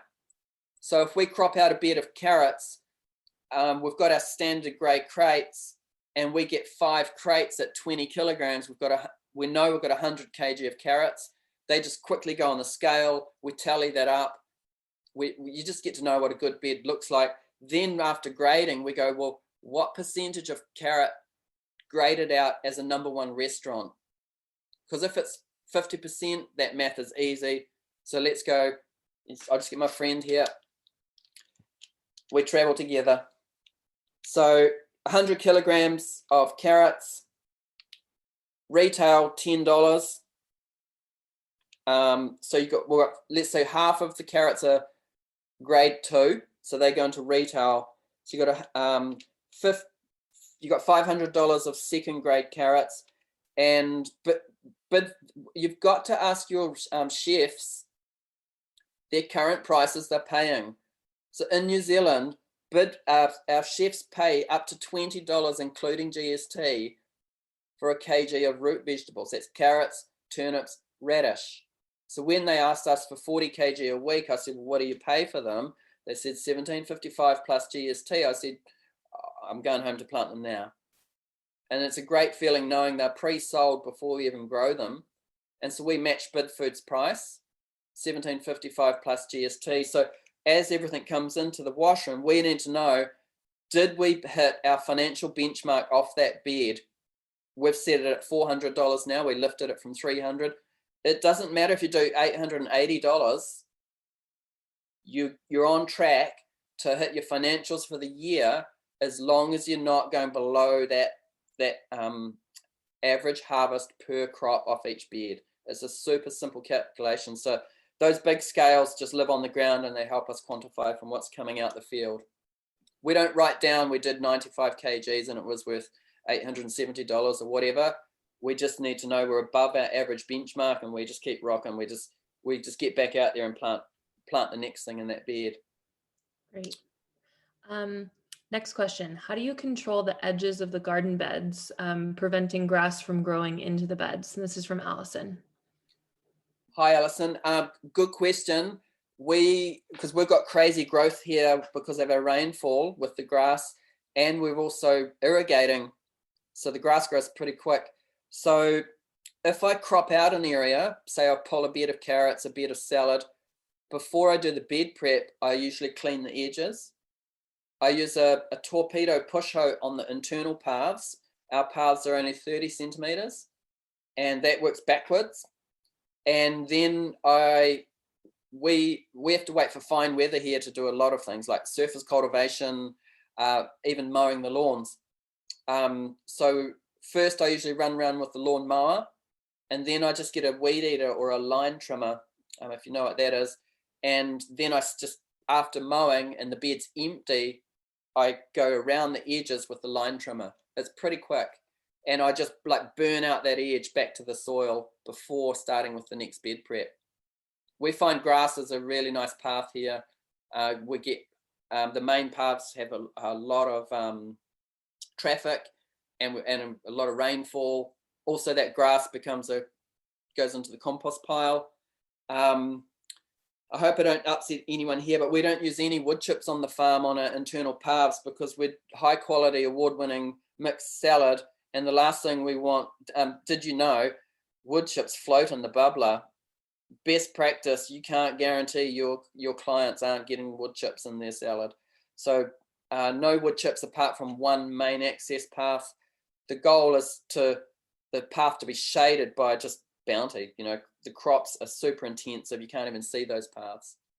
On the access paths alongside our infrastructures like our greenhouses, we've brought really good quality weed mat, tripled that up and pegged that down to the ground so we don't have to maintain the grass paths around like greenhouses. Okay. Next question, Fiona. I'm going to skip over your second one just to get more from others, but we'll come back to it if we have time. From Sam, had problems with microgreens growing up into the stocked trays with the paper pot trays. What should I do? And this is from Sam. Sorry. Hi, Sam. Hey, so Sam, what's happening is the microgreen growing into the tray below? Yeah, basically when I stack them using the exact same paper pot trays that you have, they grow right up into them. You know, as soon as I see them, you know, popping, making some space between each other, I go to pull them and then they're just tangled up and just a big mess. Yeah. So I would say, firstly, I think you're too late unstacking. Mm-hmm. And what you're generally looking for is this. Your seeds, that the leaves of my fingernail, they're just like this. And and also, can I ask, how many are you stacking? 4 with a weight. 5th is the weight. Sorry, what's the weight? The 5th tray is where the weight goes. So it's 4 trays stacked. Yeah, and then the weight. But I suggest you can stack them higher. And some of the microgreen production for us is first thing out of bed, checking on the micros. Before going for lunch in hot weather, checking on the micros. Before going on delivery, which for me is 9 restaurants, 4 retail stores, 2 hours return, about $2,000 worth of product out. Home from deliveries, I sound like a broken record, checking on micros, and closing up at night, checking on micros. So you'll get it. It's probably just timing. The only other thing is there's a balance. Like I'd say you're too late, but if you're too early, you stop the forcing process. Yeah. So if you start doing bigger stacks, the most germination will be in the top half, and they will pop apart a bit. If you need to, you can take the brick off the night before unstacking, or if they're ready for unstacking, take the brick off, unstack everything that's popped, but you'll notice that if you do big stacks down lower, they're not as germinated. Put the brick back on, and it might be 6 to 8 hours later, like later in the day or the next morning, unstack those and they'll catch up. So we're doing up to 30 trays in a stack. I'm stoked you're using the paper pot trays. People, that's the only tray. It's like someone invented that for micros. The other thing I would look at is your soil moisture and how you're filling the trays. But yeah, I pressed the soil, I put the seed on, but I didn't press it like you did after I put the seed on. I would. So what I didn't do is film filling the tray, which is the biggest job in micros. So we have that micro tray on that bench I showed you. I overfill the tray, so you've got a mound, firm that in by hand, and then with a piece of wood, I quickly push off the excess, and then I push down, push along, and clean that off. It's perfectly level. Then I pre-stack all the microgreen trays, and you know the paper pot tray's got this little lip at the bottom that pushes into the tray below. And so that's the biggest job with micros for us, is filling the trays. My crew are harvesting and sowing micros this morning. On Saturday, it's Monday here now, on Saturday they pre-filled the trays, just so we've got to jump on today. Seed it, then press the seeds, then water before stacking, and yeah, just check in a bit more often, you'll get it. Can I ask how long you've been doing them? I used to do them before with a flat kind of tray with nothing in them. And then when I saw you do it this season, I was like, I'm going to try that, because I've got all that stuff that I use on the farm, like the greens harvester with the arm. And then I have the paper pot system, but I also have, those are the Japanese style trays. I have ones from Paper Pot Co. and Small Farms Work, some different styles. The Chinese ones have very tiny holes, so it doesn't matter, but the germination's not always great. And then the Japanese style ones that you use, I just noticed they were growing up, so I'll just check them more. I mean, yeah, and then and also just pay attention to the moisture in the mix before you fill the tray. It should it should hold and it should hold and crumb nice. The better the moisture, the faster it is to fill that tray. And then just pay attention to your watering before you stack as well. But yeah, you're using a 50-50 mix, some garden soil to compost for that. Is that correct? That's what we initially started with, but we've just cycled it so many times now. Once a year we might add to it, but it's the fact that it gets time to decompose before it comes back, and we aerate it. Yeah, that's it. Yeah. All right. Yeah, Thanks, Jodi. good luck. We have a next question from Shyama, and this actually overlaps with Fiona's other question, which is asking you to talk about how you amend your soil, the amendments that you use, and the second part is about a cool room. We'll start with amendments, and then Shyama, if you want to elaborate on the cool room question, that would be great. Cool. Hi, Shyama. So we've only just done our first soil tests. I've been on our property since 2004. And we know we should have done it earlier. I was very cautious about getting the right advice. So we employed integrity soils and we tested everything. Virgin soil, greenhouse growing beds, outdoor beds, plant tissue, soil to root contact, and our compost. And then we had a base to go from. So I'd invest, first you got to know what you got before you amend. So really quickly, we didn't bring anything in. We closed the imaginary gate on day one, and we were no input for 10 years. We just made lots of compost, cool compost with lots of carbon in it. After about 10 years, I started using manure in the compost. That was an invitation for every worm in the nation to come and live at my place. And then we also used to have, we've been doing 5 years now, these baby mustards, which are very good in the crop rotation. They're a soil sterilizer too. So in theory, our insect pressure should get worse and worse and worse because they're part of our constant rotation. 2.5 years ago, we started using blood and bone, which all the old gardeners have sworn by, and the insect pressure left the property for the brassica. We can't get that now, so we're using blood meal. We're also using humates. I've just got a garden mix, which is like I guess it's got a bunch of goodies in it, and we're also got no boron, so we're applying boron. So I think first you need to know what you have and get some really good advice. Whereabouts are you based, Sharma. I'm based just outside Auckland. Okay, Integrity Soils. Yeah. And if you're in Australia, Fiona, Bruce Davison. Yeah. Good advice is the best thing, knowing what to put on so you're not going back, spending money and going backwards. I just use seaweed and fish emulsion at the moment. Great. And I don't have much of insect pressure really. That's good news. Ours has definitely dropped. Also, the insect nets are insane, not just for insects, but big dry wind and crazy rain. Yeah. Okay, and you have a question also about the walk-in Cool chiller? room. Because I've just bought a cool room. I mean, installed a cool room with a CoolBot system. I don't know how to efficiently use it. I don't grow too many vegetables. I mean, I'm very, very, very small scale. I mean, almost hobby scale at the moment.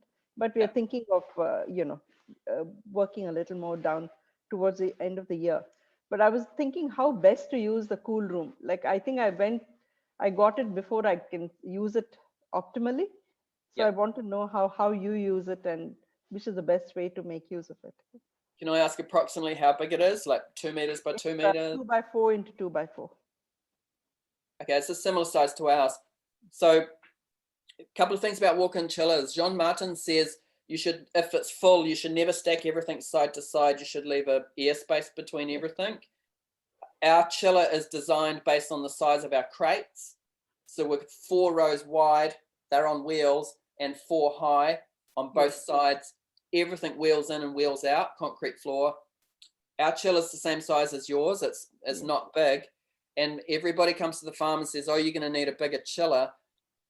With salad, we harvest $2,500 of salad. It's happening right now, and it's across town this afternoon. So it's never in your chiller. Yes, that's what I found. I don't need it so much. But then you've got to ask and for everyone else, what's your business model? If you're doing a CSA, a vegetable box subscription, you need a massive chiller, heaps of bench space. So the trade-off for us in summer is we're storing cucumbers and carrots. Like I might have 150 kg carrots in there, but they're on wheels in a tower. Yeah. So we're doing that turnover close to $250,000 on half an acre in a washroom, in a chiller that is 2.2 by 2.2, plenty of space even for a sheep to go in there when there's no vegetables. If we changed our business model, I'd have to reassess the chiller. Also, if possible, your chiller wants to be 1 footstep away from where you bag and wash, because you go in and out that thing all the time. Great. Okay. Thank you.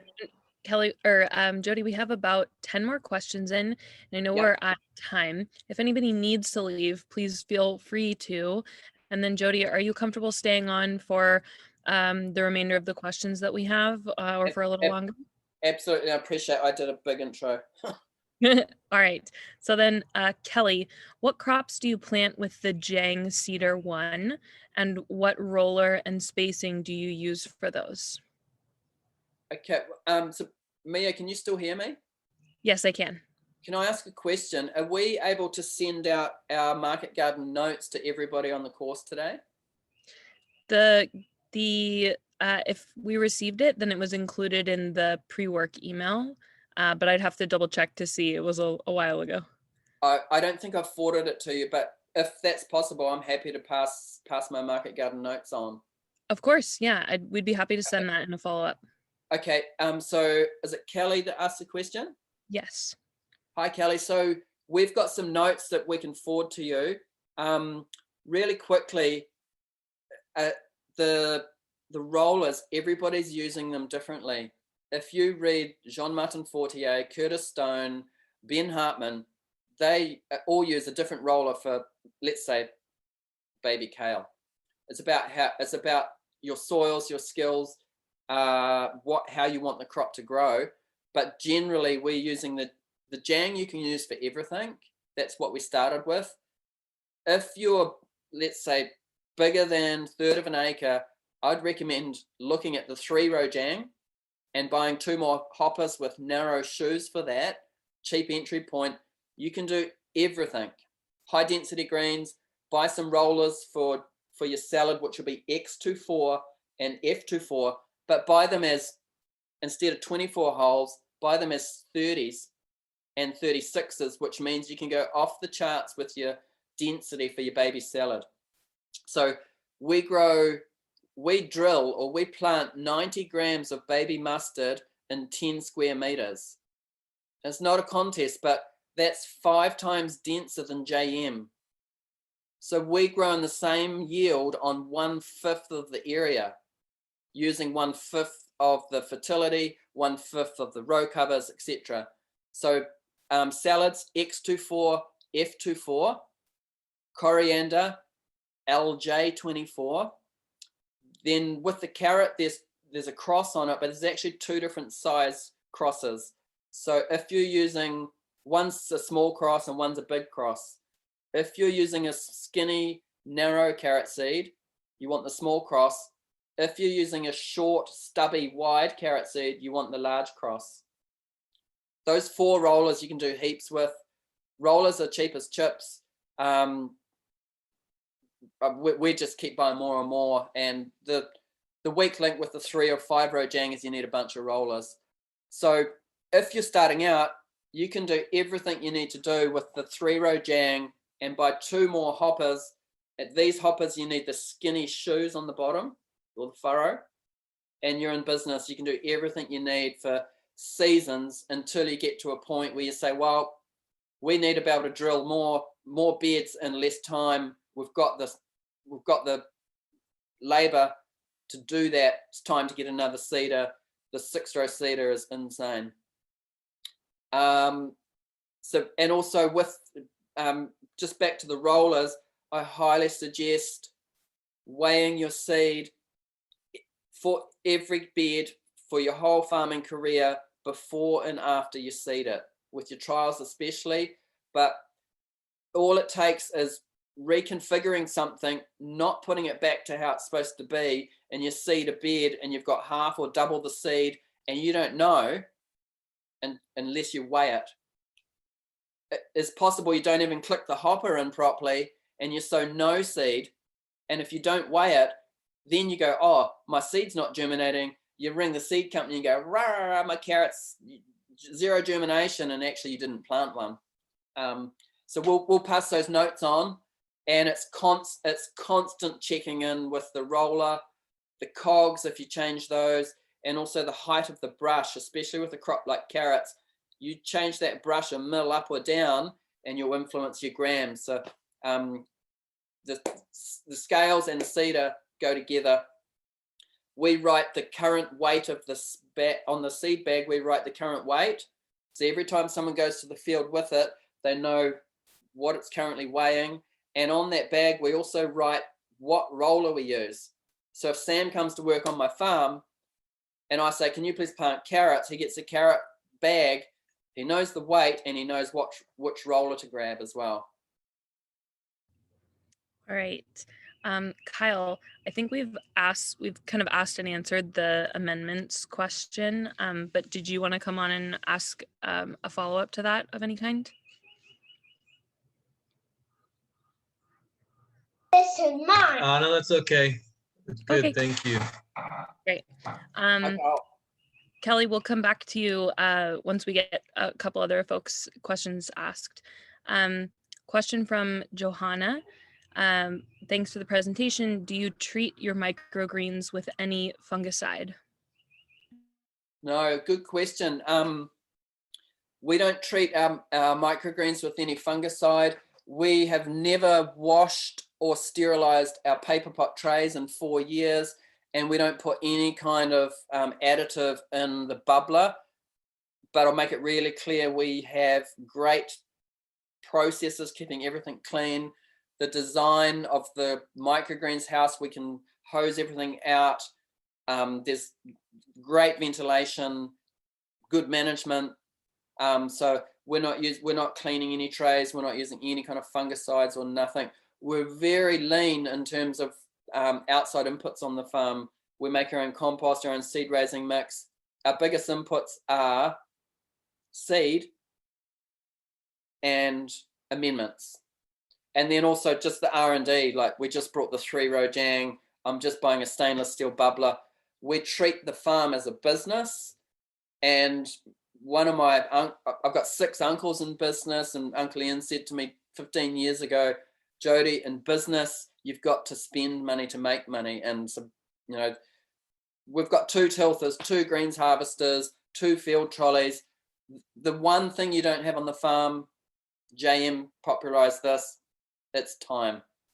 And the last thing he says, as the closing credits come in, and I should say this in my opening, closing credits on his movie, The Market Gardener's Toolkit, he's waving, he's having a good time, he's smiling, and he goes, by the way, I forgot to tell you, this is really hard work. And it's always going to be work, but if you set yourself up, keep making everything more lean, treat it like a business, put wheels on everything, it gets better and better and better. We're in our 5th season. We're doing double the production we were 2 years ago, 5 o'clock finish, no heavy lifting. I'm just turning 48. My body's better than when I was 28. My goal is to be like Elliot Coleman and farm until I'm in my 80s. Great. All right. Sorry. That's okay. Next question from Heinrich. We are based in South Sweden. We struggle with wet and windy fall and spring. It seemed like you had similar problems. Is there anything else than insect nets that you use for wind and weather protection of beds? The insect nets are amazing with wind. So we can have 120 kilometer wind, and if it's from the south, it's dry. So it's like a 120 kilometer hairdryer on your baby salad. This summer we had 3 events like that, and we had 3 crazy rain events. So we had a 110 kilometer southeasterly dry wind for a day and a half, followed by 210 mils of rain over 3 days, like back to back. That weekend we ran an event, and I said to all of our people on the event, there would be no crops here to show you if it wasn't for the insect nets. So yeah, insects, but in winter, every salad, including lettuce, we don't have insect pressure on salad, but we have crazy driving rains, sideways winds that want to take everything off the farm. The hoops that we use from Redpath, we're trying to get them into Europe. They're insane. It's 7 minutes to put these hoops on a bed, and there's no wind load on the insect net. With the hoops, you can use any other fabric. Plastic, you'll lose it in the wind, and you've got to open it and close it. But if you're in cold climate, you can put bird netting on there. You can put shade net on there. In Tennessee at Ray Tyler's farm, Rose Creek Farm. If you're not following Ray, you should check him out. During a heat wave, it was 129 Fahrenheit on the heat index. We put out 2,000 lettuces at 6 a.m. with the paper pot, put hoops and black shade net over them for the first 2 weeks. And again, the agronomists say in Tennessee, you can't grow lettuce, and Ray's got an acre of it. You know, people are dying from the temperatures, and his lettuce is thriving. So it sounds like your question was cold and wet. Insect nets are your ticket. Windy and wet. If you're frost, that's a whole nother thing. The insect nets don't do hardly anything for frost. Okay, so then maybe I can just add another layer then with the fleece, for example, if there would be frost.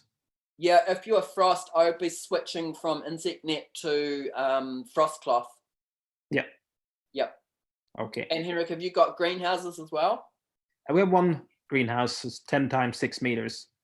Nice. I'd be looking at Elliot Coleman's winter growing handbook. It's phenomenal. And Okay. also, putting some hoops and a second layer of cloth inside the greenhouse for winter. Yeah, we had to do that last year because we got really late frost and had to save the tomatoes. Yep. Awesome. Okay. Nice. Right. Thank you. Thank you. Josie, questions about finance and profitability. How did you finance all of your infrastructure and tools? How long did it take to pay it all off? And taking that into account, plus all of the running costs, how much of your turnover is actually profit? Okay, awesome. Hi, Josie. So in 2009, I sold my skateboard to pay the power bill, to keep the house warm, to keep my babies alive. That's not long ago. And now we've got some concrete on the farm. I'm going to buy a skateboard. So we bootstrapped the farm from nothing. We were the student loan generation. We were in debt. We brought bare land. We had to have our parents' house as collateral. So what I'm trying to say is, if you want it, you can do it. The fast crops were the first and consistent income coming in for us. So a couple of bottlenecks for us. We had the wash and pack built, but we didn't have the walk-in chiller. We spent that money on business advice, and they pushed us into tool development and going into retail, the best thing we ever did. So walk-in, just you've got to have a wash and pack and walk-in chiller. We borrowed 60K initially, and then as soon as you start with the fast crops, the Curtis Stone's advice is start with micros, then start with field salads, and then do field root veg, and then your wash and pack's a must, but you can do it all without a greenhouse. Greens harvester and tilther and a single row jang were what we started with. Third season got the 6-row seeder. Fifth season got the 3-row jang. So you don't need to have all the tools, but you've got to work out what's important for us now, what's appropriate to our scale. If you're 1.5 acres, it might be the walk behind tractor on day one. If you're starting with 1/2 acre but want to go to 2, it might be starting with a small Kubota tractor, which means your bed layout's based on that wheel span from day one. I'll be very clear here also, we also do education, and I built Roebuck Farm as an international brand. I've worked with every market gardener I've talked about today, hundreds of graziers. I've been paid to travel the world with education. The trouble with that was leaving the farm. I had to keep the farm running as well. But that's where I built my experience accessing information, working, chasing Joel Salatin and Alec Coleman and Curtis around their farm, coming home, investing in it initially with a loan, and then just knuckling down. So I highly recommend just locking into Curtis's early content in 2016 he made with Diego Footer. So go back, it's on Spotify, go back to 2016. There's 40 episodes there when he was in his prime, locked into fast crops. Read his book again, cover to cover, underline everything relevant to you. And just work out which of the crops we've got to start with. And I highly recommend the salad mix. We've just got hundreds of customers across the town waiting for me at the shop just about to ransack me to get salad out of my crates. The mix gives you flexibility, quality of life, consistency, and in retail, you've got to be complementary and convenient. That's all, and quality's a thing, but if you're putting ready to go food in front of people, you've got a much bigger audience purchasing from you. So at the moment, we're super lean with our production. I've also had education as a side income to reinvest. My wife works full-time off farm teaching. We're transitioning her out of that. So it's all about what's your context. But the farm, it's the biggest part of our running costs goes to the government. It's 15% GST because our income's up, 33% tax. Half of our turnover's gone before we even see it. And then we've got the running costs for the farm. So we've heavily reinvested, and that curve is slowing down. On average, a market garden is 45% profit. So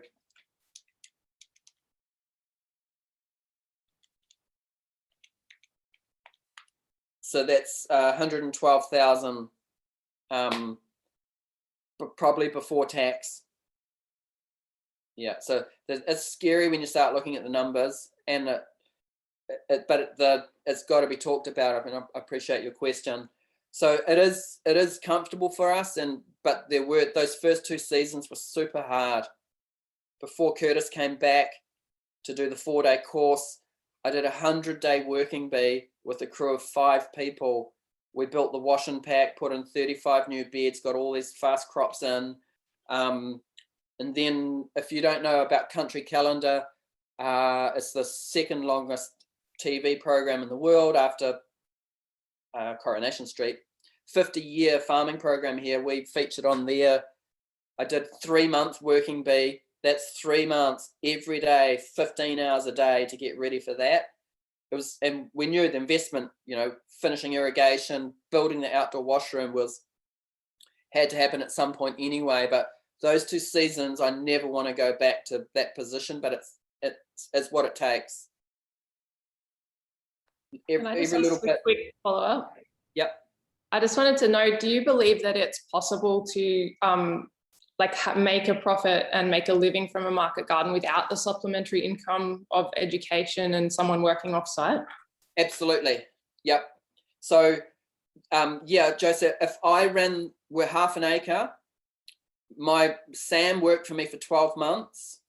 If I didn't do webinars, hi guys, tool development, we get 400 emails a week. This thing just goes bleep, bleep, bleep all day. We graze sheep. I do consultations. I don't travel anymore. But if I pulled the pin on all of that, 2 of us can run the farm. And I think in 45 hours a week, doing 250 turnover, half an acre, and that's without my wife's support and without education, absolutely. And education's a tough one. I took farming 25 years, traveled the world for 10 years to build our brand, to be able to sell out our events. When we run our weekend courses, I'm going 7 days a week, putting out a ton of, the whole farm's got to be ready to showcase everything from design, wash and pack, real-time harvest, and so on. It seems like an easy one, but we do the most intensive practical 2-day workshop that I know of. We're going to do some online courses at some point, but the farm stands on its own 2 feet. But yeah, it's some setup, but it does get better. It gets better and better and more enjoyable. So I can finish with that one saying I love my job. I love the people I work with on the farm and across retail, restaurant. It's a pleasure to do what we do. And also, this is in Elliot's winter book. I roll out of bed and it's 5 steps to work. Some people that say, what, how many hours are you working? And they're in their car 3 hours a day, 5 days a week. That's 15 hours they could be market gardening or building wash and pack. So, you can do it. Fast crops, start with them. All right. Next question is from Allison. As you said, you don't use much marketing currently. What did you do to get off the ground initially? Did you produce a lot without the market in the beginning? What was your startup sales and marketing strategy? Okay, so I kind of cut a little bit that with Kelly. Roebuck Farm was become an international brand with all my travel and education. And by the way, as I was educating, I was learning, I was accessing, going to work on everyone else's farm, chasing them around. The harder you work, the luckier you are. So that was to my advantage. I got Joel Salatin wearing my T-shirt, Jean-Martin Fortier, and so on. That's really great branding for us. Those 2 years of super hard graft setting up, spending money, working my backside off, my biggest fear was, how are we ever going to sell this? Now, I could have sold it as merch to all my fans around the world, but I now had to develop a market in my hometown. So I did have it was my home advantage. I've got 6 uncles, they all got businesses, so I've got 100 cousins. I know everybody, all the surfers and punk rockers, whatever, just everyone about town. But when we approached all the restaurants, none of them purchased from us. So remember, go where you're invited. You just need some kind of connection. Your neighbor's daughter might work at a restaurant. Go there for dinner. Just get to know people before you can get your way in. And then we started with 2 farmers markets. Then we got our first retail store, first restaurant, and then everything just kept adding to it. So we can do more production on our half acre if we knuckle down on more fast crops. We're not going to diversify and start doing long season vegetables. We're going to do more of what we're set up for as our market space develops for that. So you need a great business name, and you need to tell your story on social media. That's huge. And just making connections with people and working really hard on the relationships. We think word of mouth is the biggest one with that. Sorry, who was the question from? Sorry, just scrolling back up. That Right. one was from Allison. Allison, does that help, Allison, or is there a bit more at the end of that question that I didn't cover? Whoops, she may have had to drop off. Okay, So sweet. we're at we're just about 25 minutes over time. I know some people are still here and some people are not still here. So if you do have a question, I think we've gotten to everybody's first question, but otherwise, Jodi, I'll let you take the questions just audibly so people can come off and ask. So we won't reference the chat anymore. So no longer monitoring the chat, but if you have a question, feel free to come off of mute and we can do them that way. Awesome. And then I just finish up after the questions? Yes. Yep. At your convenience. You've already stayed more time than we could have hoped for. Good. So thank you. We'll talk about farm until the sun goes down. Hey, Jodi, I was wondering, just curious if you had any keys on selling the micros. I find the micros to be hard for an average person to kind of sell to. Restaurants, they do well, but I don't know if you make, is it the mix that's key or? Yep. So, hi again, Kyle. Yeah, the mix is key. We can do even more volumes of micros. The micros go into both our salad mixes. That's how we do those volumes. And also, you need to know the demographic of all of your outlets. Even stuff like who are the shoppers, what are their busy periods of the year, and then we're always testing the market. So for us, having multiple outlets is a really good thing. Everything evens out. So I'll just tell you one story. At the Independent Fishery, it's one of our busiest shops. They do wholesale fish, really good job of it, and then they have a shop front. So they have 1,400 customers a week. The average spend is $25 on fish. If people spend $35, typically they're buying from our fridge. We can stock any item in that fridge. So you can go in there on your way home, get fish, tomatoes, cucumbers, carrots, turnips, salad, the whole thing. 60% of their customers are wives shopping for the family. 20% are ethnic, 20% are retired. And we're in a conventional out west dairy farming region. So I'm saying if I can sell micros, you all can too, but we've got to rethink it. So put them in a mix.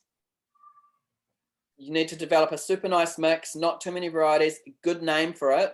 And then here's what we did. We said, okay, they're open right through. The retail week gets busier as the week goes on, and then they shut at Saturday lunchtime.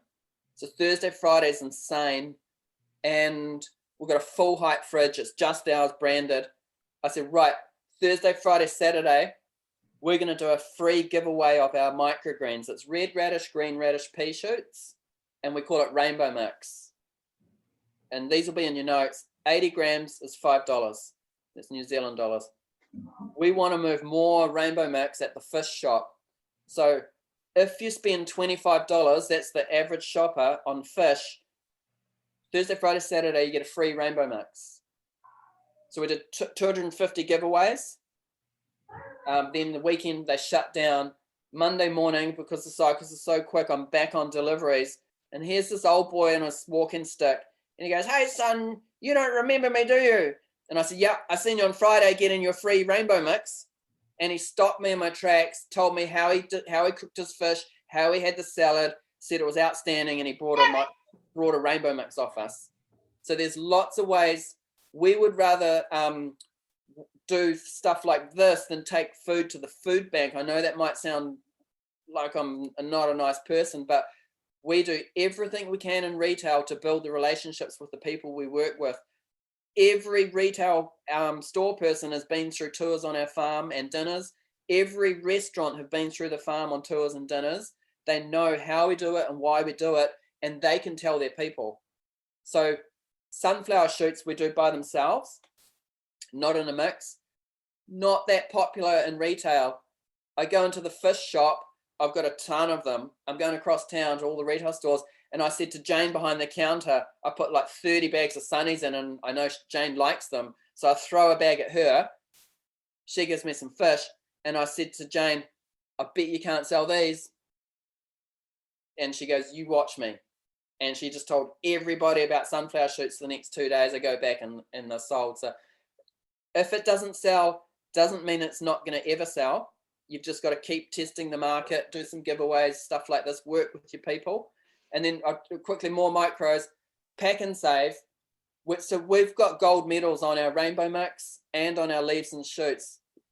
Which is a big deal. Leaves and shoots is lettuce, baby mustard, and the rainbow mix mixed in. So the rainbow mix we put into pack and save. 25,000 people a week coming past my fridge. Fridge is getting cleaned out. Nobody's touching rainbow mix. We're selling it to rednecks, dairy farmers, just Joe blogs. And so I've got all these returns of rainbow mix. I'm like, what? People don't know what it is in here. Maybe it's the title. The gold sticker didn't help. Next week, we're tight on pea shoots. So I prioritized to restaurant. I put the mix together that we have for rainbow mix. I don't have much. I've got a ton of radish microgreens. So I bagged up radish microgreens, put 90 bags into pack and save, the title radish microgreens, sold every one. Just a word. There's just not pea shoots in there. So you just got to constantly be on your toes and test your market. And without Curtis quitting the farmers market, going to supermarket, we probably never would have done that either. And it's been the making of the business. Yeah. Great. Any more questions?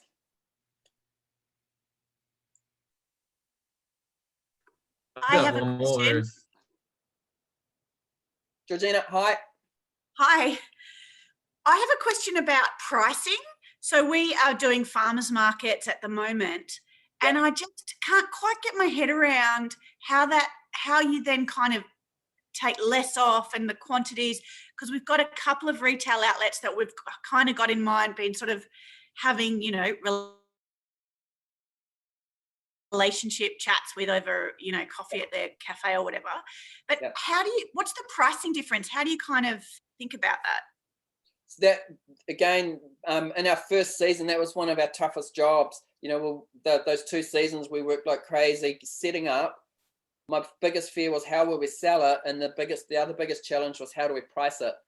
So we went to the supermarket. We looked at turnips, radishes, salads, cucumbers, tomatoes.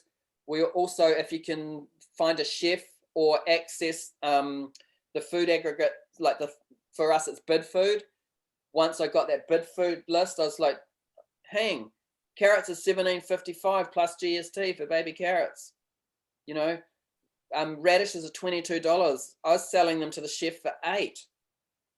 So find out, look everywhere. Look at the supermarkets, restaurant supply, farmers markets, other growers, and take an average, and basically we just match the price in restaurant for bid food. Mhm. What bid food can't do is match our quality or taste. And also I did a presentation to one of our big restaurants, front of house, and all the chefs gave a talk about relationships. And I said, right, can anyone here tell me the name of a delivery person from bid food? And they all went quiet and looked at each other, and nobody knew the name of a human that services them with their food. They all know my name. The chefs wear my t-shirt in service. So start a spreadsheet and just look as many places as you can. Google as well, farmers markets, other growers. And I'll finish with that, Georgina. I'm still up for a couple more questions, but you never want to hear from anyone that it's cheap. Twice a year, someone should complain about the price. Yeah, and the taste will just sell itself. Joyce, Thank you. anyone that hasn't asked a question wants to jump in? I do. It's Cool. Kelly. Hi, Kelly. Hi. Hi. Great presentation. I love Yeah. it. Awesome. I know you said there's no, there's no rules around it, but I was just curious, based on your experience, what have been your favorite or most successful intercropping combos? Choice. You're going to get this slideshow, so you'll be able to look back at the pictures too. But coming into spring, the greenhouse space, there's a business term, ROI, return on investment. You really need to get paid back. That greenhouse was 30 grand for us to set up. It's a high wind design. It's built for 140 kilometer wind. So we need to pay that thing off. Uh-huh. The farm production paid for it to go up. Make that clear. So just the intercropping, I really generally, you can do a mix of just direct seeded stuff, or you can do a mix of direct seeded and transplanting.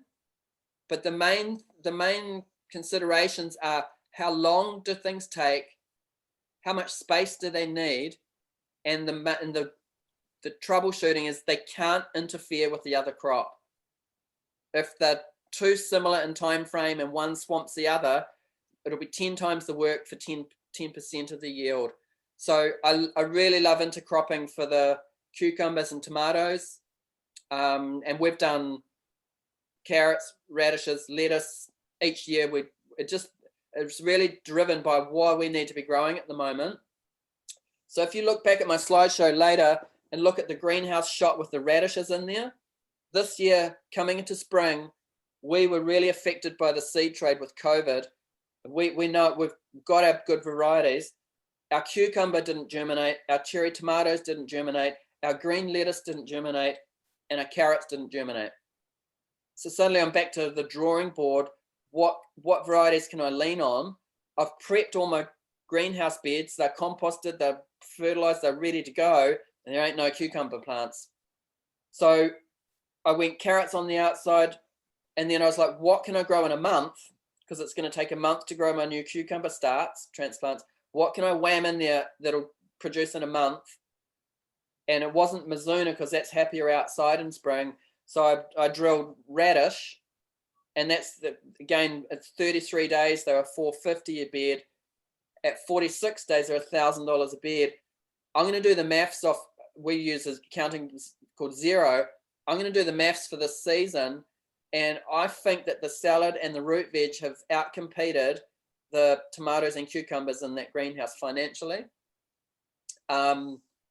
So yeah, as soon as the radish came out, wham, in went the cukes and tomatoes. Then outdoors, I really like mixing up the onions with beans. We even did onions with, I like intercropping onions with other stuff. Even lettuce as well. We do coriander down the middle of that. So we transplant either by hand or paper pot our lettuce, and then we come back up the middle with the single row jang. If you brought the 3-row jang, you could go down with the jang first, direct seeding, and then come back and transplant, in between there. So yeah, and I kind of finished up with that one. There's no rules, and I'm a bit naughty, but the companion planting books, and there's about 1,200 of them, are full of rules. Interplanting is about cash flow, crops, and maximizing space and time, as long as they don't interfere with each other. Thank you. Joyce, glad you enjoyed the presentation. Thank you. Any more quick questions? What do you use for your 6-row settings, your 6-row seeder settings? So we're mainly using that for baby mustard. And remember, our beds are 10 meters. We used to drill 30 grams of seed. Generally, with all of our seeding, as we come into winter, we increase our seeding rates, especially with cover crops. So 3 years ago, going into winter, we increased the seeding on the 6th row up to 90 grams, and we've never dropped it back. So we use the pulley, dropping seeds the most often. It's 25 mils, and we use the biggest hole. And there's a lot, the brushes are very sensitive. Again, another reason to weigh your seed every bed. Yeah. So you have 90 grams to 10 square meters. Our best bed, and this is not what we measure the farm by, but this is baby mustard. You do your bed prep, 21 seconds to seed it. Then you've got to irrigate it, shade net on it. Shade net comes off after germination. 7 minutes to put the insect net up. 18 days later, 6.5 minutes to cut 16 kilograms of mustard at 32 plus GST. There's like $700 in 18 days. And this is a good way to think. How do you want to measure your performance? You don't have to measure everything, but by the linear or square meter. And another really good way to think about it is by the day. And Curtis would love to hear that one. So your microgreen tray profit, you're dividing that by 6 days at the moment. Your tomato profit, your cucumber profit, you're dividing that by 5.5 months. It's like 170 days. And then do you want to be paid every day you work? And then you start looking at your crops a bit differently. So for your 6-row, do you put the brushes all the way down? Do you use the middle pulley? Yep, down. Right. Yep. And then, but they're very sensitive. Right. And you use the biggest hole, huh? That's cool. Yep. Right For mustard and for baby kale. Just generally, the 6-row seeder, the hole can be bigger than the seed. With the jang roller, the seed's going to be closer to the whole size. But yeah, I just love that 6-row seed. It's insane. And the jang 3-row, we only had that for a month now, and I'm just ordering more some narrow shoes to go on there to turn it into a 5-row jang for half the price. It's a big saving. All of you in the Southern Hemisphere, I'm not going to challenge you, but I am. I want to put your money where your mouth is. If you want to support local, there's a really generous man called James at Active Vista, and he's done a huge job on getting every tool into the Southern Hemisphere you could ever need. Super great service. He's busting his ass. He's not making huge money. Please support him. We just love sending people to him. Yeah, have you had your breakfast? Yeah. Go do your teeth. Good structure. One more question for you, Jodi, if you don't mind. I was curious, how would you turn over that bed of baby mustards? What's the quickest way you find to turn over those direct seeded baby salad crops? Yeah. So first question, Kyle, is how much space do you have? When do you need to be back in there? Because if you've got space, you can just tarp it. There's no work. And if you've got heat, it'll be decomposed faster. If you don't have space and heat, we manually crop it out. It's 10 square meters, 35 minutes, and then we can be doing whatever we need to do, bed prep, amendments, compost. Within an hour 30, the next crop's in. That's small space production, but so really quickly so we crop it out manually, or you could weed eat it down to the ground, rake it off, till through it and tarp it, that'll tarp even faster. So the first question is, when do you need to be back in there? Fast crops really suit small beds. We're just turning over all the time. I don't have 100 meters of carrots to crop out. I have 14. And generally with the garden going year round, the hardest time to have the garden full is spring, because we've maxed out our salad production in terms of area during winter, and then we've got spring and it's still wet, and we're doing everything. We're doing propagation for the long season tomatoes and cucumbers. We're keeping up with our production, but we're not using the whole garden. So like the mustard that gets away on me this spring, I'll just knock it down and tarp it. And then as we come into summer, every week the farm gets fuller and fuller and fuller, and the farm right through autumn, you're on your game, is full. So every bed's cropped at the moment. Our winter garden carrots are all planted. The ongoing work is in spring, and the garden's never full. The autumn, you're just on top of your game. You've had all summer to get everything in place as well.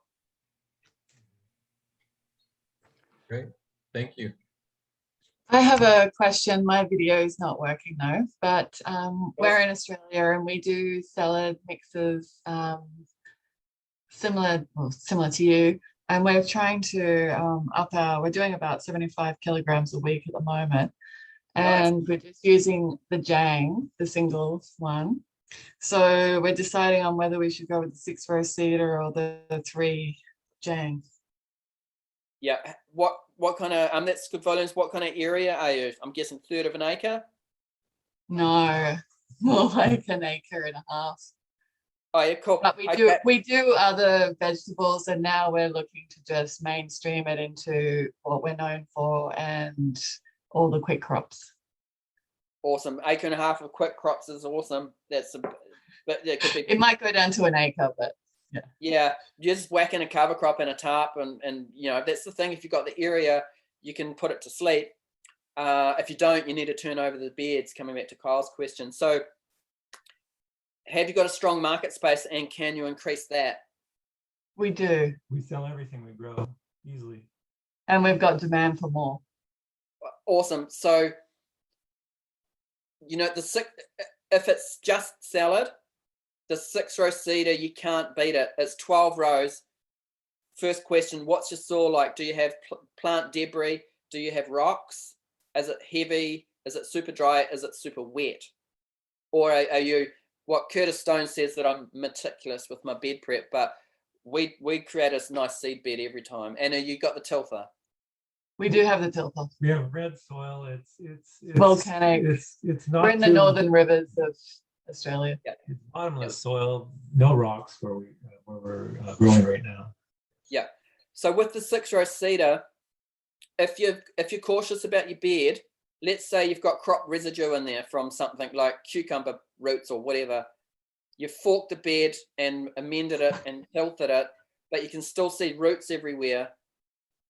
Tilt it again. Yeah. Okay. And then with the 6-row, don't put seeds in it. Run over the bed and see if if the bed's got residual or it's too dry, the 6-row will bank up seed in front of it. And then if your bed's too wet, the back drum will fill up with dirt, like inside of it. So put your hand in the bed to test your moisture and do a little dry run. That thing just runs, like what you can do with the 6-row seeder is insane. Also, if you buy one or the other and decide it's not right for you, you resell on it, but you get just about get your money back. I do have a question regarding the 6-row. A farm well known for market greens in the States used to use the 6-row, and then they graduated to the 6-row Jang because they just felt they wasted too much time with bed prep and whatnot, and they just found it more reliable and easier for anybody to pick up and use. What are your thoughts on that? Yeah, again, what's the context? If are they still getting the great results, you know, in terms of quality? If they are, great. If they're training people, as well, or got new staff or employees all the time, that makes sense. You might have heard them. They're Steadfast Farm. They're sort of in the same mix with Jean-Marc and Curtis. Yeah, I follow their work. So, I mean, that's super dry where they are. Okay. They've been needing to irrigate and wait before the 6th row. I see. I didn't know there was a 6th row jang. That makes sense. But but you need to reconfigure that. You need to reconfigure that to be able to do coriander, root veg if you are. So we're half an acre. We're now using single row jang, 6 row cedar, and the 3 row jang about to be the 5 row, and we use all of them. And so when, if it's fine today, we've finished harvest and it's going to rain at 4 p.m. We want to flip those beds, no-till, and get them seeded before the rain. And the same with the greens harvester. We've got 2, one for the micros, one for the field. Because of our climate, it can rain at any time, cats and dogs. We need to get the crop in quick. And so it's all about when's the right time to invest. I think I could help anyone with creating a beautiful seed bed. That's my background of 20 years. I learned those skills from John Jevons, how to grow more vegetables. And he's not a market gardener. He grows seed and cover crops. So yeah, it's all about your management, when you need to be back in there, and time. The 6 row jang, I'm guessing, would cost something like $4,000. It's close to $4,000 on Acvista site. Yeah, that'll pay for itself super quick. The 3 row jang is 1,800 Australian. It's the same thing. It is the 5 row jang. It's just missing 2 hoppers. So the 3 row jang and the single row jang have a wider foot or furrow. Yeah. And so what we're doing now is buying 2 more hoppers with a narrow furrow to jam in the middle, and we're turning our 5 row jang, a 3 row jang, into a 5 row for like $1,200 less. Wow. Yeah. That $1,200 you can then buy a 6 row cedar with, and yeah, then, exactly. And then husband and wife can be out there planting at the same time. The other question was, do you still do consults? Yes, and farm designs. Yeah, everything's on a website. Okay. This will come in the notes too, but all my other webinars, films, everything is on the media page of roebuckfarm.com. When COVID backs off, we run a super intensive, punch in the face, 2-day market garden intensive. Everything from site choice, layout, design, greenhouse growing, micros, seeding, bed prep, composting, real-time harvest, marketing, everything. It's a burnout weekend. We have a lot of people coming to that. And yeah, the consult service is up on the website. Okay, great. Thank you. Any final questions?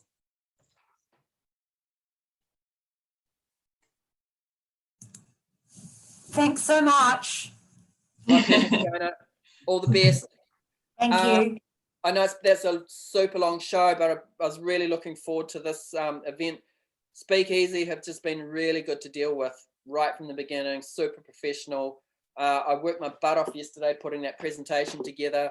So that's all going to be emailed out to you, and we're going to send our course notes too. In there, it's just got some details about varieties, seed rollers and tools and all of that stuff in there as well. Thanks for taking the time.